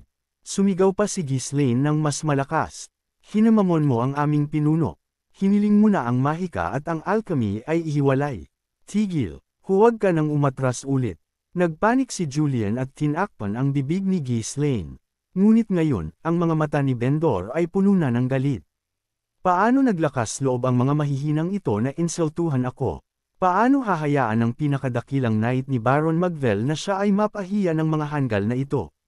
Ngunit ang atmosphere sa arena ay ganap na nagbago mula sa kanina. Ang mabigat na katahimikan ay nabasag habang sumisigaw ang mga manunood sa pag-e-enjoy. Wow! Kahanga-hanga! Ito ba talaga ang Yellow Dragon Team?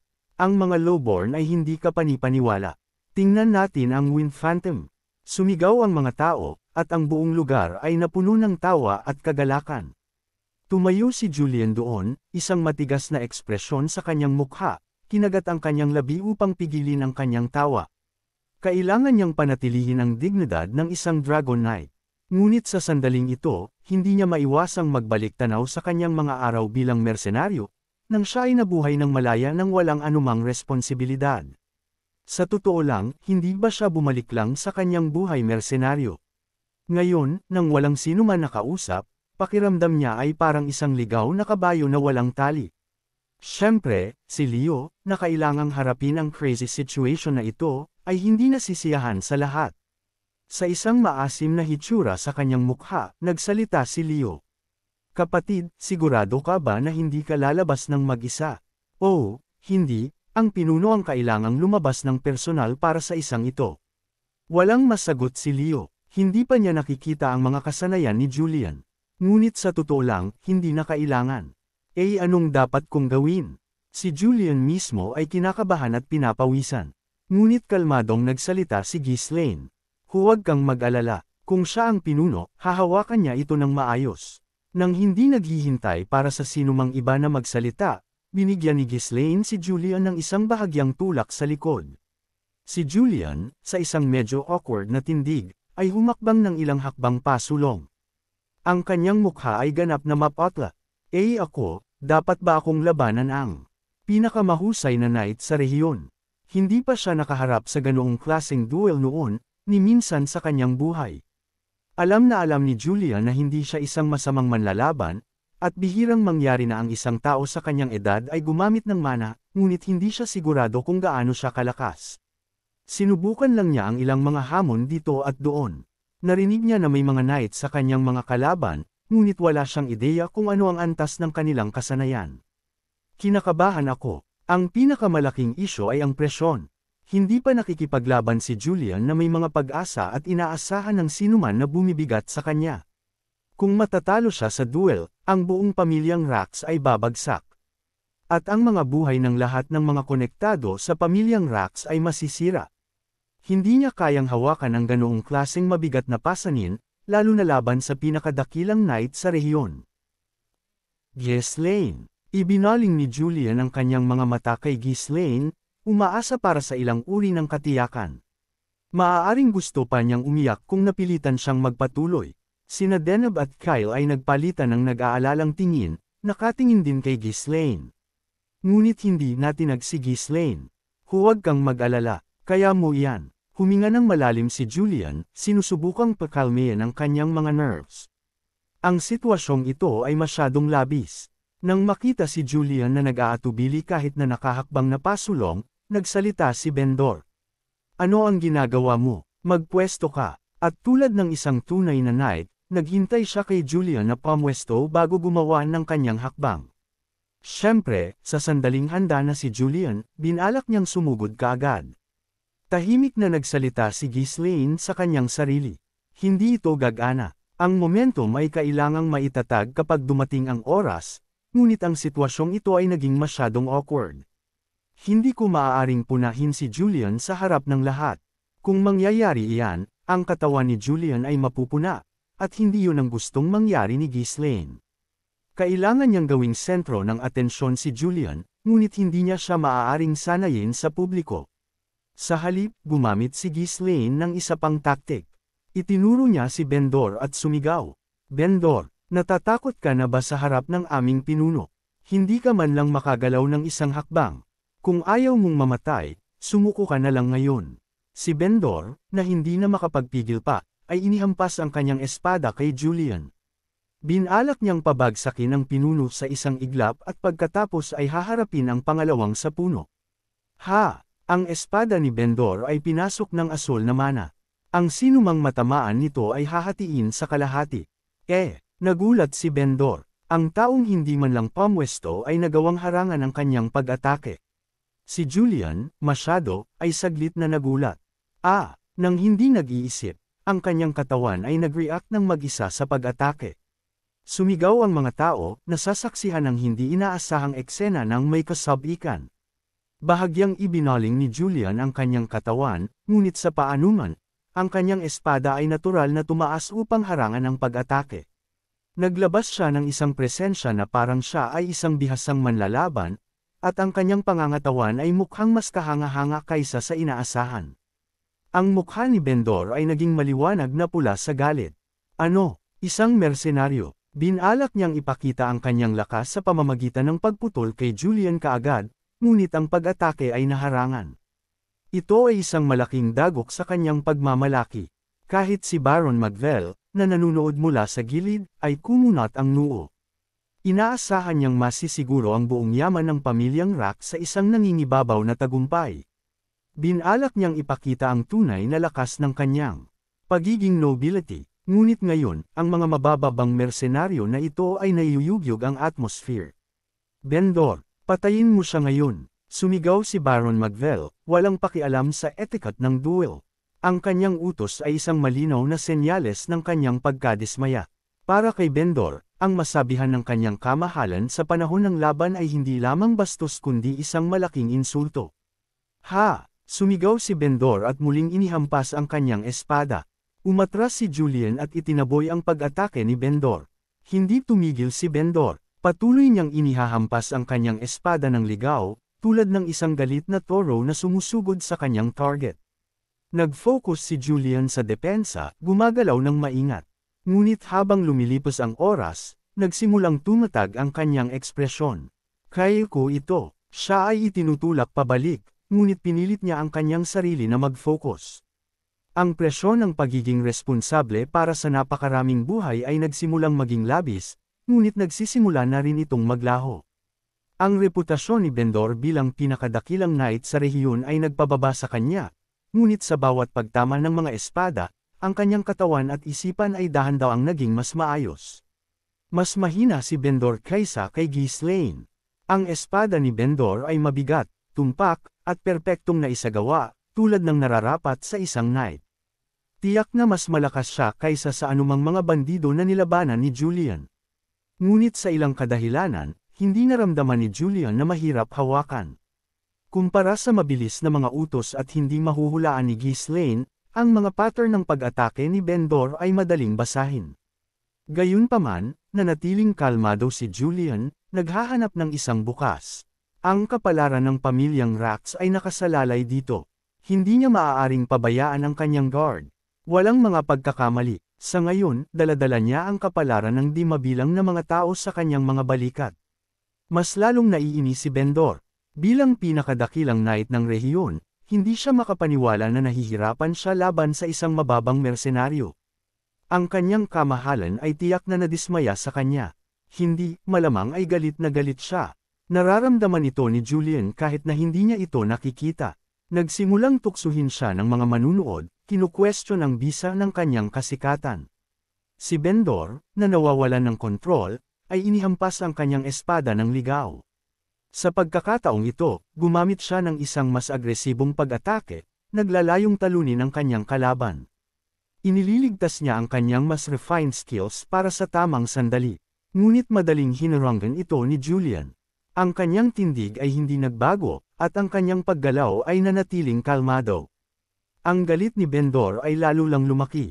Ang kanyang kalaban ay hindi bumabalik atake, basta lang umiiwas at hinaharangan ang bawat hampas. Tinutukso ba niya ako? Pinaglalaroan ba niya ako? Galit at isang uhaw para sa paghihiganti ang bamaha sa isipan ni Bendor. Samantala, matiag ang naghihintay si Julian para sa kanyang pagkakataon. Ang pakikipaglaban na may mga inaasahan ng iba na nakasalalay sa kanyang mga balikat ay isang una para sa kanya, at ito ay isang napakalaking pasanin. Iyon ang dahilan kung bakit siya naghihintay para sa perpektong pagkakataon na sumugod. Nagpatuloy ang mga pagpapalitan. May sensinang nanood ang mga manunood, hawak ng pag-asa. Kahanga-hanga ang mersenaryo na iyon.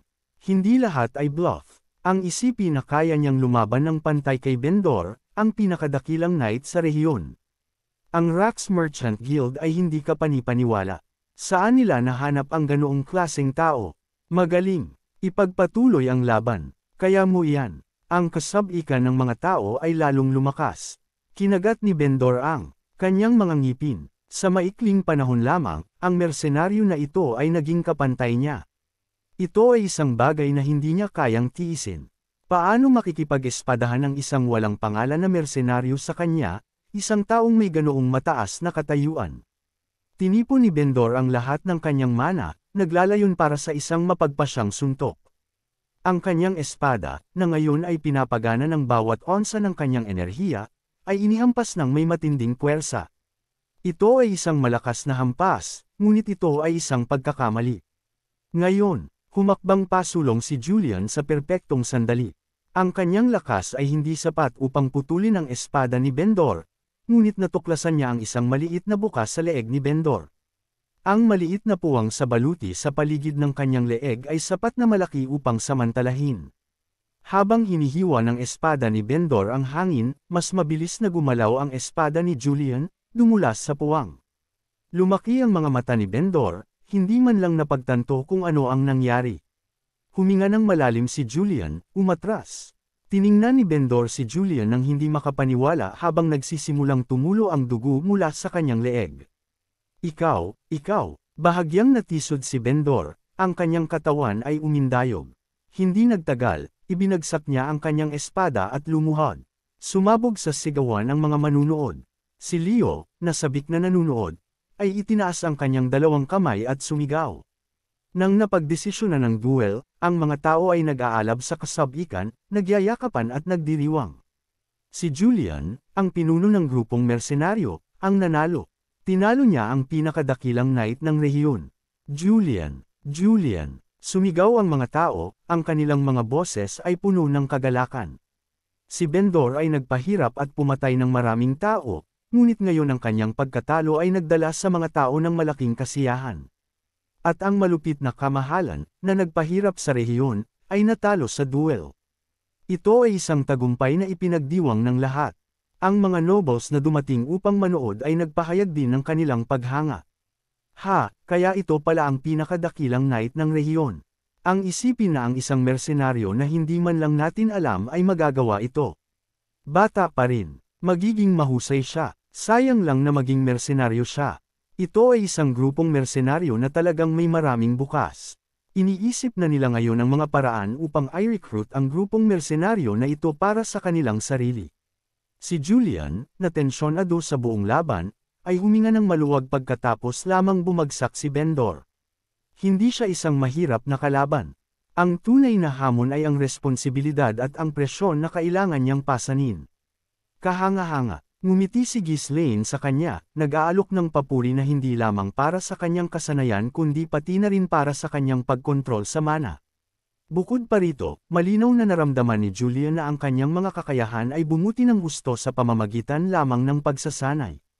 Nang una siyang nagsanay sa ilalim ni Ghislaine, ito ay masakit, at hindi niya napagtanto kung gaano ito kabisa. Tiningnan niya si Ghislaine nang may pagkamangha. Paano mo ito ginawa? Ngumiti si Ghislaine na parang halata lang. Si Julian, nang hindi napagtatanto ito, ay ngumiti pabalik. Sina Denab at Kyle ay tuwang-tuwa rin. Nag-aalala sila kanina, ngunit ngayon ay nanalo na si Julian sa duel ng napakagaling. Si Leo, na naghihintay ng matagal, ay nasa estado ng shock. Ito ay talagang isang kasiya siyang unang misyon. Ngunit isang tao, si Baron Magvel, na may nagninangas na mga mata, ay nakatingin kay Julian.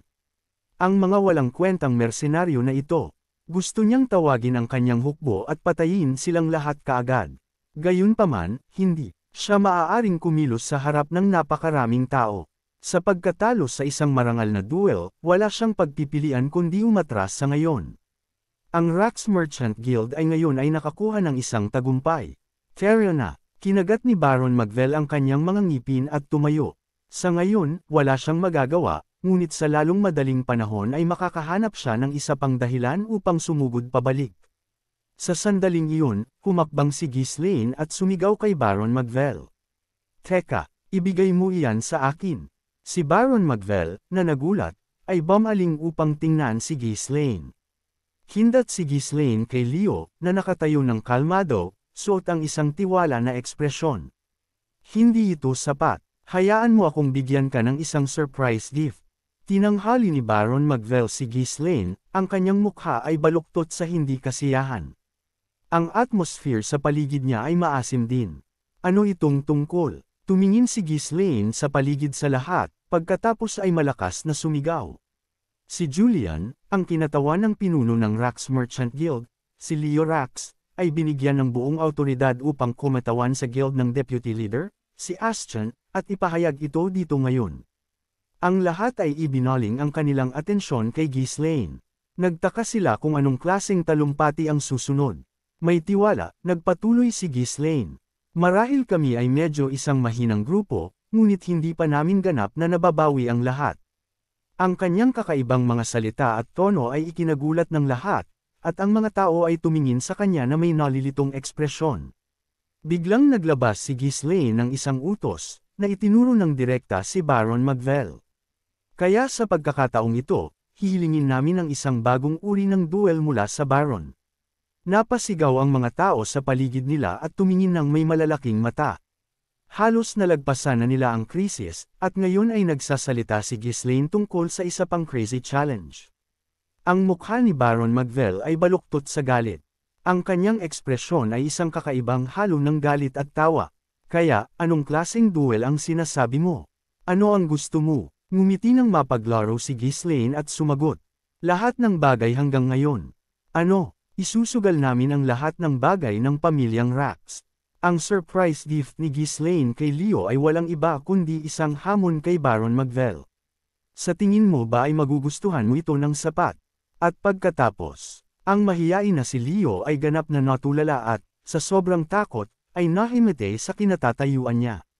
Nang bigla, kumagalpak sa tawa si Baron Magvel sa mga salitang puno ng yabang ni Ghislaine. Ngunit ang mga mata niya ay kumikislap sa matatalim na sinag, na tila ba sinisiyasat ang bawat hibla ng pagkatao ng binata. Ang kaawa-awa mong laro ng mga mersenaryo, at naglakas loob kang magpakita sa akin ng ganoong klaseng kondisyon. Agad na hinawakan ng mga knights ang kanilang mga sandata, at mahigpit din ang hawak ng mga sundalo sa kanila. Sa isang simpleng utos, handa silang dakpin si Ghislaine. Nag-init ang kapaligiran. Ang mga nanunood ay umatras, pakiramdam nila'y may malaking gulo na mangyayari. Sa gitna ng mabigat na tensyon, kalmadong nagsalita si Ghislaine, na parang walang pakialam. Hindi ba't totoo na ang mga tuntunin ng isang marangal na labanan ay maaaring itakda kung sino ang gusto? Sinasabi mo na isusugal ko ang aking domain. Makatuwiran ba iyan? At bakit hindi? Tulad ng paglago ng pamilyang Rax, tama lang na kami ay may karapatang kumuha ng teritoryo rin. Namula ang mukha ni Baron Magvel sa galit, ngunit hindi niya masagot ang loika ni Ghislaine. Ang pinakamahusay na knight ng kaharian ay patay na. Upang harapin si Ghislaine, kailangan niyang humiram ng mas malakas na knight mula sa ibang domain.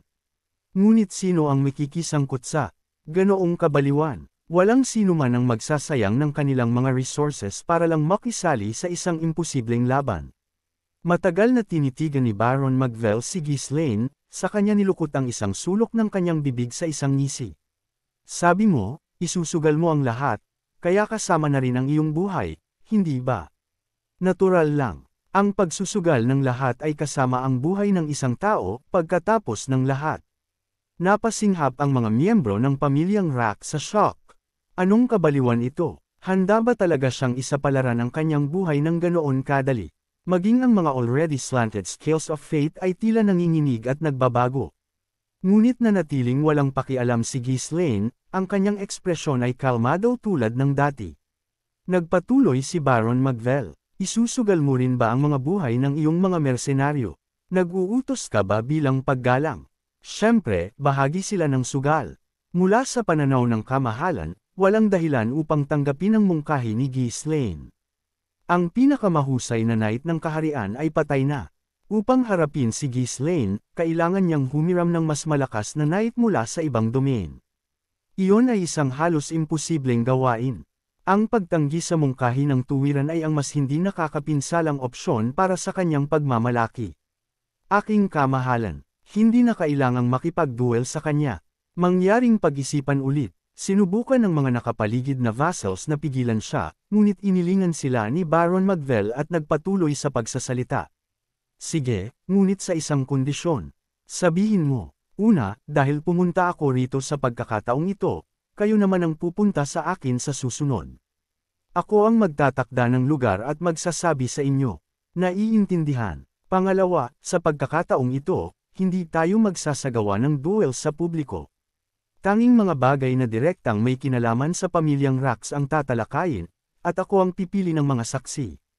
Ang matatalim na mata ni Baron Magvel ay nag-ikot sa paligid. Ang pakikipaglaban sa harap ng isang audience ay hindi maganda para sa akin. Ibinaba ng mga manunood ang kanilang mga ulo, alam na ang kanyang mga salita ay isang insulto sa kanilang presensya. Bagaman ito ay isang dagok sa kanilang pagmamalaki, lahat ay naghinala na may nakatagong agenda. Sa pamamagitan ng pagpapanatili ng duel na privado, maaaring manipulahin ng kamahalan ang mga pangyayari ng walang nakakaalam. Ngumiti ng matindi si Baron Magvel. Aba, tatanggapin mo ba? Kung tatanggi ka, ililibing kita rito para sa krimen ng pag-insulto sa akin. Hinugot ng mga knights at sundalo ang kanilang mga sandata at humakbang pasulong.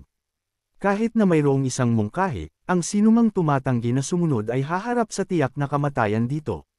Si Ghislaine, gayunpaman, ay nanatiling kalmado at walang ipinapakitang senyales ng pag-aalala. Sa isang hindi natitinag na kalmado, sumagot siya, anong hirap mayroon dyan? Magpatuloy tayo ayon sa gusto mo. Tiningnan siya ni Baron Magvel, ang kanyang mukha ay kumukutitap sa galit, bago tuluyang tumalikod pagkatapos ng matagal na katahimikan. Fair na, hindi na siya nag-abalang tumingin ulit kay Ghislaine. Ang bangkay ng bumagsak na knight ay wala ng silbi para sa kanya. Habang umaalis si Baron Magvel, itinapon niya ang walang buhay na katawan patungo kay Ghislaine. Ghislaine, anong ginagawa mo sa mundo? Tinapos ko ito sa paraang makikinabang ang lahat. Nawala na ba ang isip mo? Bamulong ang mga tao habang nakatingin sa bangkay. Walang naniniwala na ang kamahalan ay makikisali sa duel ng patas. Mukhang hindi maiiwasan na ang sitwasyong ito ay mag-escalate sa isang matagalang territorial war, na magiging sanhi ng maraming namatay. Ang mga miyembro ng pamilyang Rax ay nanatili sa likod, hayagang Nagdadalamati sa patay na knight habang kinakaharap si Ghislaine. Bakit ka gumawa ng ganoong kabalbalan? Ang kamahalan ay walang alinlangan na gagamitin ang pagkakataong ito upang sirain kami. Dapat ay humingi ka kaagad ng tawad.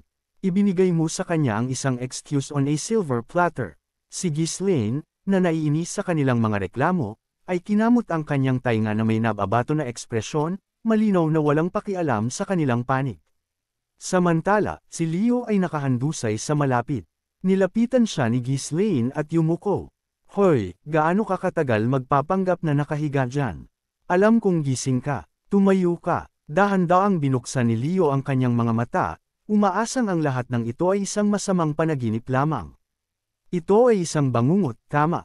Nanalo tayo, tama. Ang lahat ng nangyari pagkatapos ay isang panaginip lang, hindi ba? Hindi, ito ay realidad. Umiyak ng mapait si Leo, na pagtanto ang ganap na pagkasira ng kanyang pamilya. Ang whimsical na mersenaryo ay walang ingat na isinugal ang lahat. Bakit ka umiiyak? Ito ay isang regalo, isang surprise gift. Anong klaseng regalo ito? Hindi ba't maganda na mayroon kang pagkakataon na durugan ang isang taong tulad ni Baron Magvel? Anong maganda rito? Lahat tayo ay mamamatay. Ngayon ay matatag na pinaniwalaan ni Leo na si Ghislaine ay isang demonyo na humila sa kanila sa mas malaking panganib habang sinasabing ililigtas niya sila. Ang mga deal sa mga demonyo ay laging humahantong sa pagkasira. Habang pinapanood si Leo na humahagulgol, humikab si Ghislaine. Isipin mo, kung hindi ko binanggit ang pangalawang duel, ang tagumpay mismo ay magdudulot ng mas malaking problema. Napagtanto mo iyon, tama. Ang knight ng kamahalan ay namatay sa harap ng lahat. Hindi mo sana nakuha ang anumang gusto mo, at sa tingin mo ba ay hahayaan lang iyon ni Baron? Kaya, sinasabi mo na iniiwasan natin iyon sa pamamagitan ng pag-aalok ng isa pang duel. Siyempre, i-claim ng Baron na ang kanyang teritoryo ay kanya na, ngunit ngayon ay mayroon siyang makukuha, ang inyong mga buhay at ang karangalan ng kanyang knight. Namutla ang mukha ni Leo sa katiyakan ni Ghislaine. Sinusubukang humanap ng paraan palabas, sinubukan ni Leo na mag-isip ng mga dahilan, kahit na mag-rally ng mas maraming manunood upang masiguro ang pagiging patas. Ngunit sa paggawa nito, nagdala lamang siya ng mas malaking problema sa kanyang sarili. Ngumisi si Ghislaine sa nababalisa na ekspresyon ni Leo. Iwan mo ito sa akin. Dalubhasa ako sa paghawak ng mga taong tulad ng Baron. Talaga, kaya mo bang lutisin ito? Siyempre. Lahat ay naplano ko na. Kumapit si Leo sa mga salita ni Ghislaine na parang ito ang kanyang huling pag-asa. Lubos akong nagtitiwala sa iyo. Wow, biglang naging cooperative. Sige, sa isang resigned expression, bahagyang ibinaba ni Ghislaine ang kanyang ulo, bumubulong sa kanyang sarili. Lahat ng sinabi niya ay totoo. Ang Baron ay patuloy na magpapahirap sa pamilyang Rax hanggang sa ganap niyang makontrol ang kanilang teritoryo. Hindi pa rin nila natutuklasan ang traidor sa loob ng kanilang hanay, na nangangahulugang anumang plano na kanilang itinatag ay hindi maiiwasan na sasabotahehin ng Baron. Nang makita ang lahat na nalulungkot, biglang sumigaw ng malakas si Dark. Lahat kayo ay haharap sa kapahamakan. Walang ginagawa ang taong ito na matatapos ng tahimik. Kung ako sa inyo, iiwan ko ang lahat at tatakbo. Ano pa bang inaasahan ninyo? Bakit? Ang rant ni Dark ay biglang natapos nang ang kamao ni Ghislaine ay bumangga sa kanya, na pinatahimik siya ng ganap. Ang kaguluhan ay nagpakalat sa mga tao, na nagpapahintulot kay Ghislaine na makipag-usap ng tahimik kay Leo. Nagpaplano ka ng tumakbo, hindi ba? Come on, sabihin mo lang sa amin ng palihim. Kailan ka tatakas? Hindi ako tatakas. Seryoso ka ba na magduel ulit? Alam mong isang patibong ito. Kaya nga masaya. Ang pagdaig sa mga patibong ay mas nakakapanabik. Sa isang misteryosong ngiti, bumaling si Ghislaine kay Leo. Ilang armadong sundalo mayroon tayo sa merchant caravan.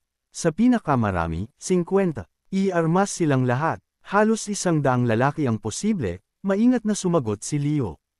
Mabuti, tipunin silang lahat at armas ang mga ito. Kahit na armadong sila, wala itong magiging pagkakaiba. Huwag mo sabihin na balak mong labanan ang hukbo ng kamahalan. Imposibleng manalo iyan. Namutla ang mukha ni Leo. Hindi lang siya nalito, ngunit hindi rin niya makita kung paano makakapagdulot ng anumang epekto ang pag-armas ng isang maliit na grupo. Kulang sila sa mga sundalo at knights. Kahit sa mga kasanayan ni Julian, hindi maisip na labanan ang hukbo ng kamahalan, na may bilang sa libo-libo. Umiling si Ghislaine, "Hindi ko balak makipaglaban. Ay armas lang sila. Mayroon silang lahat na mga papel na gagampanan. Sasabihin mo ba sa akin kung ano ang plano mo? Bakit pa? Kung nagtitiwala ka sa akin, ay armas mo lang sila. Dadalhin ko sila upang tapusin ang duel." May punto naman si Leo. Mukhang walang silbi ang pagpaplano sa harap ng ganoong kalaking kalaban. Ngunit wala ring ibang alternatibo. Nag-aatubili, nagsimulang maghanda si Leo ng mga kagamitan para kay Julian at sa mga mersenaryo. Kahit iyon ay hindi naging maayos. Ang ilang mga manggagawa, sa pagdinig ng mga alingaw-ngaw, ay tumakas sa takot. Tanging ang mga walang lugar na mapupuntahan o masyadong nakaugat sa lupain ang nanatili, bagaman nag-aatubili. Pagkatapos ng ilang araw, dumating ang balita mula kay Baron Magvel. Nagmadali si Leo kay Ghislaine na may dala na sulat. Ang lokasyon ay napagdesisyonan na. Ngunit ang lugar ito ay nasa mismong sentro ng domain ng kamahalan, napapalibutan ng kanyang mga sundalo. Sa unang tingin, mukhang makatuwiran, ngunit naiintindihan ng lahat ang layunin ng kamahalan. Mukhang medyo nalilibang si Ghislaine. Perpekto. Ibig sabihin nito ay maaari nating lockerin ang ating mga puwersa ng tuwid sa puso ng kanyang teritoryo. Hindi ka ba natatakot? Ang hukbo ng kamahalan ay naghihintay para sa atin. Ang tanging bagay na kailanman ay nagpatakot sa akin ay ang naging ni Valentine, at matagal na akong nalagpasan iyan. Sino iyon? Isang taong maaaring kokse ng buong teritoryo ni Magvel sa isang hampas. Si Leo, na nabuhay ang kanyang buong buhay sa loob ng Bereny, ay binaliwala ang mga sinasabi ni Ghislaine bilang simpleng pagyayabang. Sa kanilang maliit na grupo ng humigit kumulang 60 mahinang armadong mersenaryo, pinangunahan ni Ghislaine ang daan. Ang mga sumusunod ay takot, nagpapanatili ng malaking distansya mula sa kanya. Bagaman hindi organisado, ang kanilang ragtag band ay nagdadala pa rin ng isang marupok na pakiramdam ng layunin. Si Julian ay makakaisip ng isang bagay. Natalo na niya ang pinakamahusay na knight ng kamahalan, hindi ba? Baka kaya niyang pabagsakin pa ang 10 pang mag-isa. Ang kanilang mga pag-asa ay nakasalalay hindi kay Ghislaine, kundi kay Julian, na kamakailan ay nagpakita ng kahangahangang kasanayan. Samantala, si Julian, na mahigpit ang hawak sa kanyang espada, ay kasing tensyon din ng iba sa kanila. Pinigilan sila kaagad ng mga gwardya sa stronghold ng kamahalan. Ang kanilang magaspang na pagtitipon ng mga armadong tao ay halos hindi kwalipikado bilang isang hukbo, ngunit sapat na ito upang makuha ang atensyon ng mga gwardya. Ang kapitan ng gwardya ay humakbang pasulong, sumisigaw. "Sabihin ang iyong layunin, sino ka, at saan ka galing?"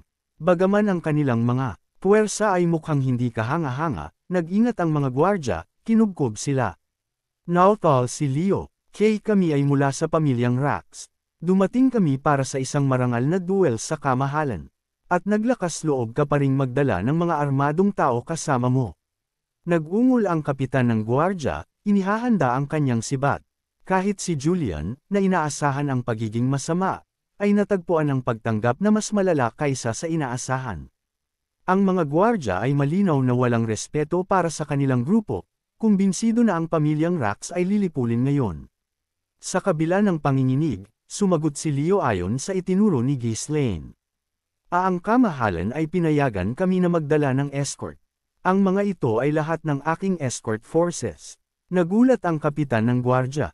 Sino ang mag-iinterprete ng mga patakaran sa ganitong paraan? Gayunpaman, maliban kung ang mga kondisyon ay hayagang tinukoy, ang interpretasyon ng kabilang partido ay hindi maaaring tutulan. Nag-aatubili, iniulat ng kapitan ang pagdating sa kamahalan. Pagkatapos ng maikling paghihintay, bumaba ang mga utos ng kamahalan. Papasukin sila. Pansamantala, ginawa ng kapitan ng gwardya ang isang galaw para magpatuloy sila. "Sige na." Ibinaba ni Leo ang kanyang ulo habang nangunguna siya sa daan. Ang kanilang mahinang sinanay, ragtag force ay sumunod, na nakakuha ng nakakasuklam na tawa mula sa mga gwardya. Nagpaplano ba sila na magsimula ng isang digmaan sa kaguluhan na iyan? Kahit gaano karami sila, mamamatay silang lahat.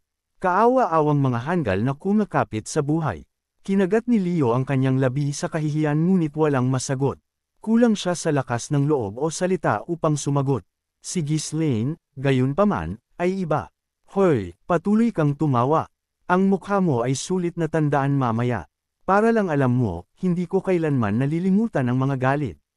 Ano, baliw ka? Itinaas ng kapitan ang kanyang espada ngunit hindi inihampas. Hindi siya maaaring kumilos laban sa mga utos ng kamahalan na hayaan silang dumaan. Nagngangalit, maaari lang siyang tumitig kay Ghislaine habang pumapasok ang grupo. Mamamatay din silang lahat. Inaliw ng kapitan ang kanyang sarili sa pag-iisip na iyon, pinipilit na lunukan ang kanyang galit. Dinala ang grupo sa isang malaking training ground. Ang malawak na espasyo ay nakakatakot na walang laman. Kinakabahang sinuri ni Leo ang lugar, ang kanyang pagkadismaya ay lumalaki. At pagkatapos ng ilang sandali, daan-daang mga armadong sundalo ang nagsimulang kabkuban sila, sumusulong ng matatag. Abangan! Kung nagustuhan po ninyo ang aking recap, huwag sana ninyong kalimutan ang mag-like o mag-comment. Maraming salamat.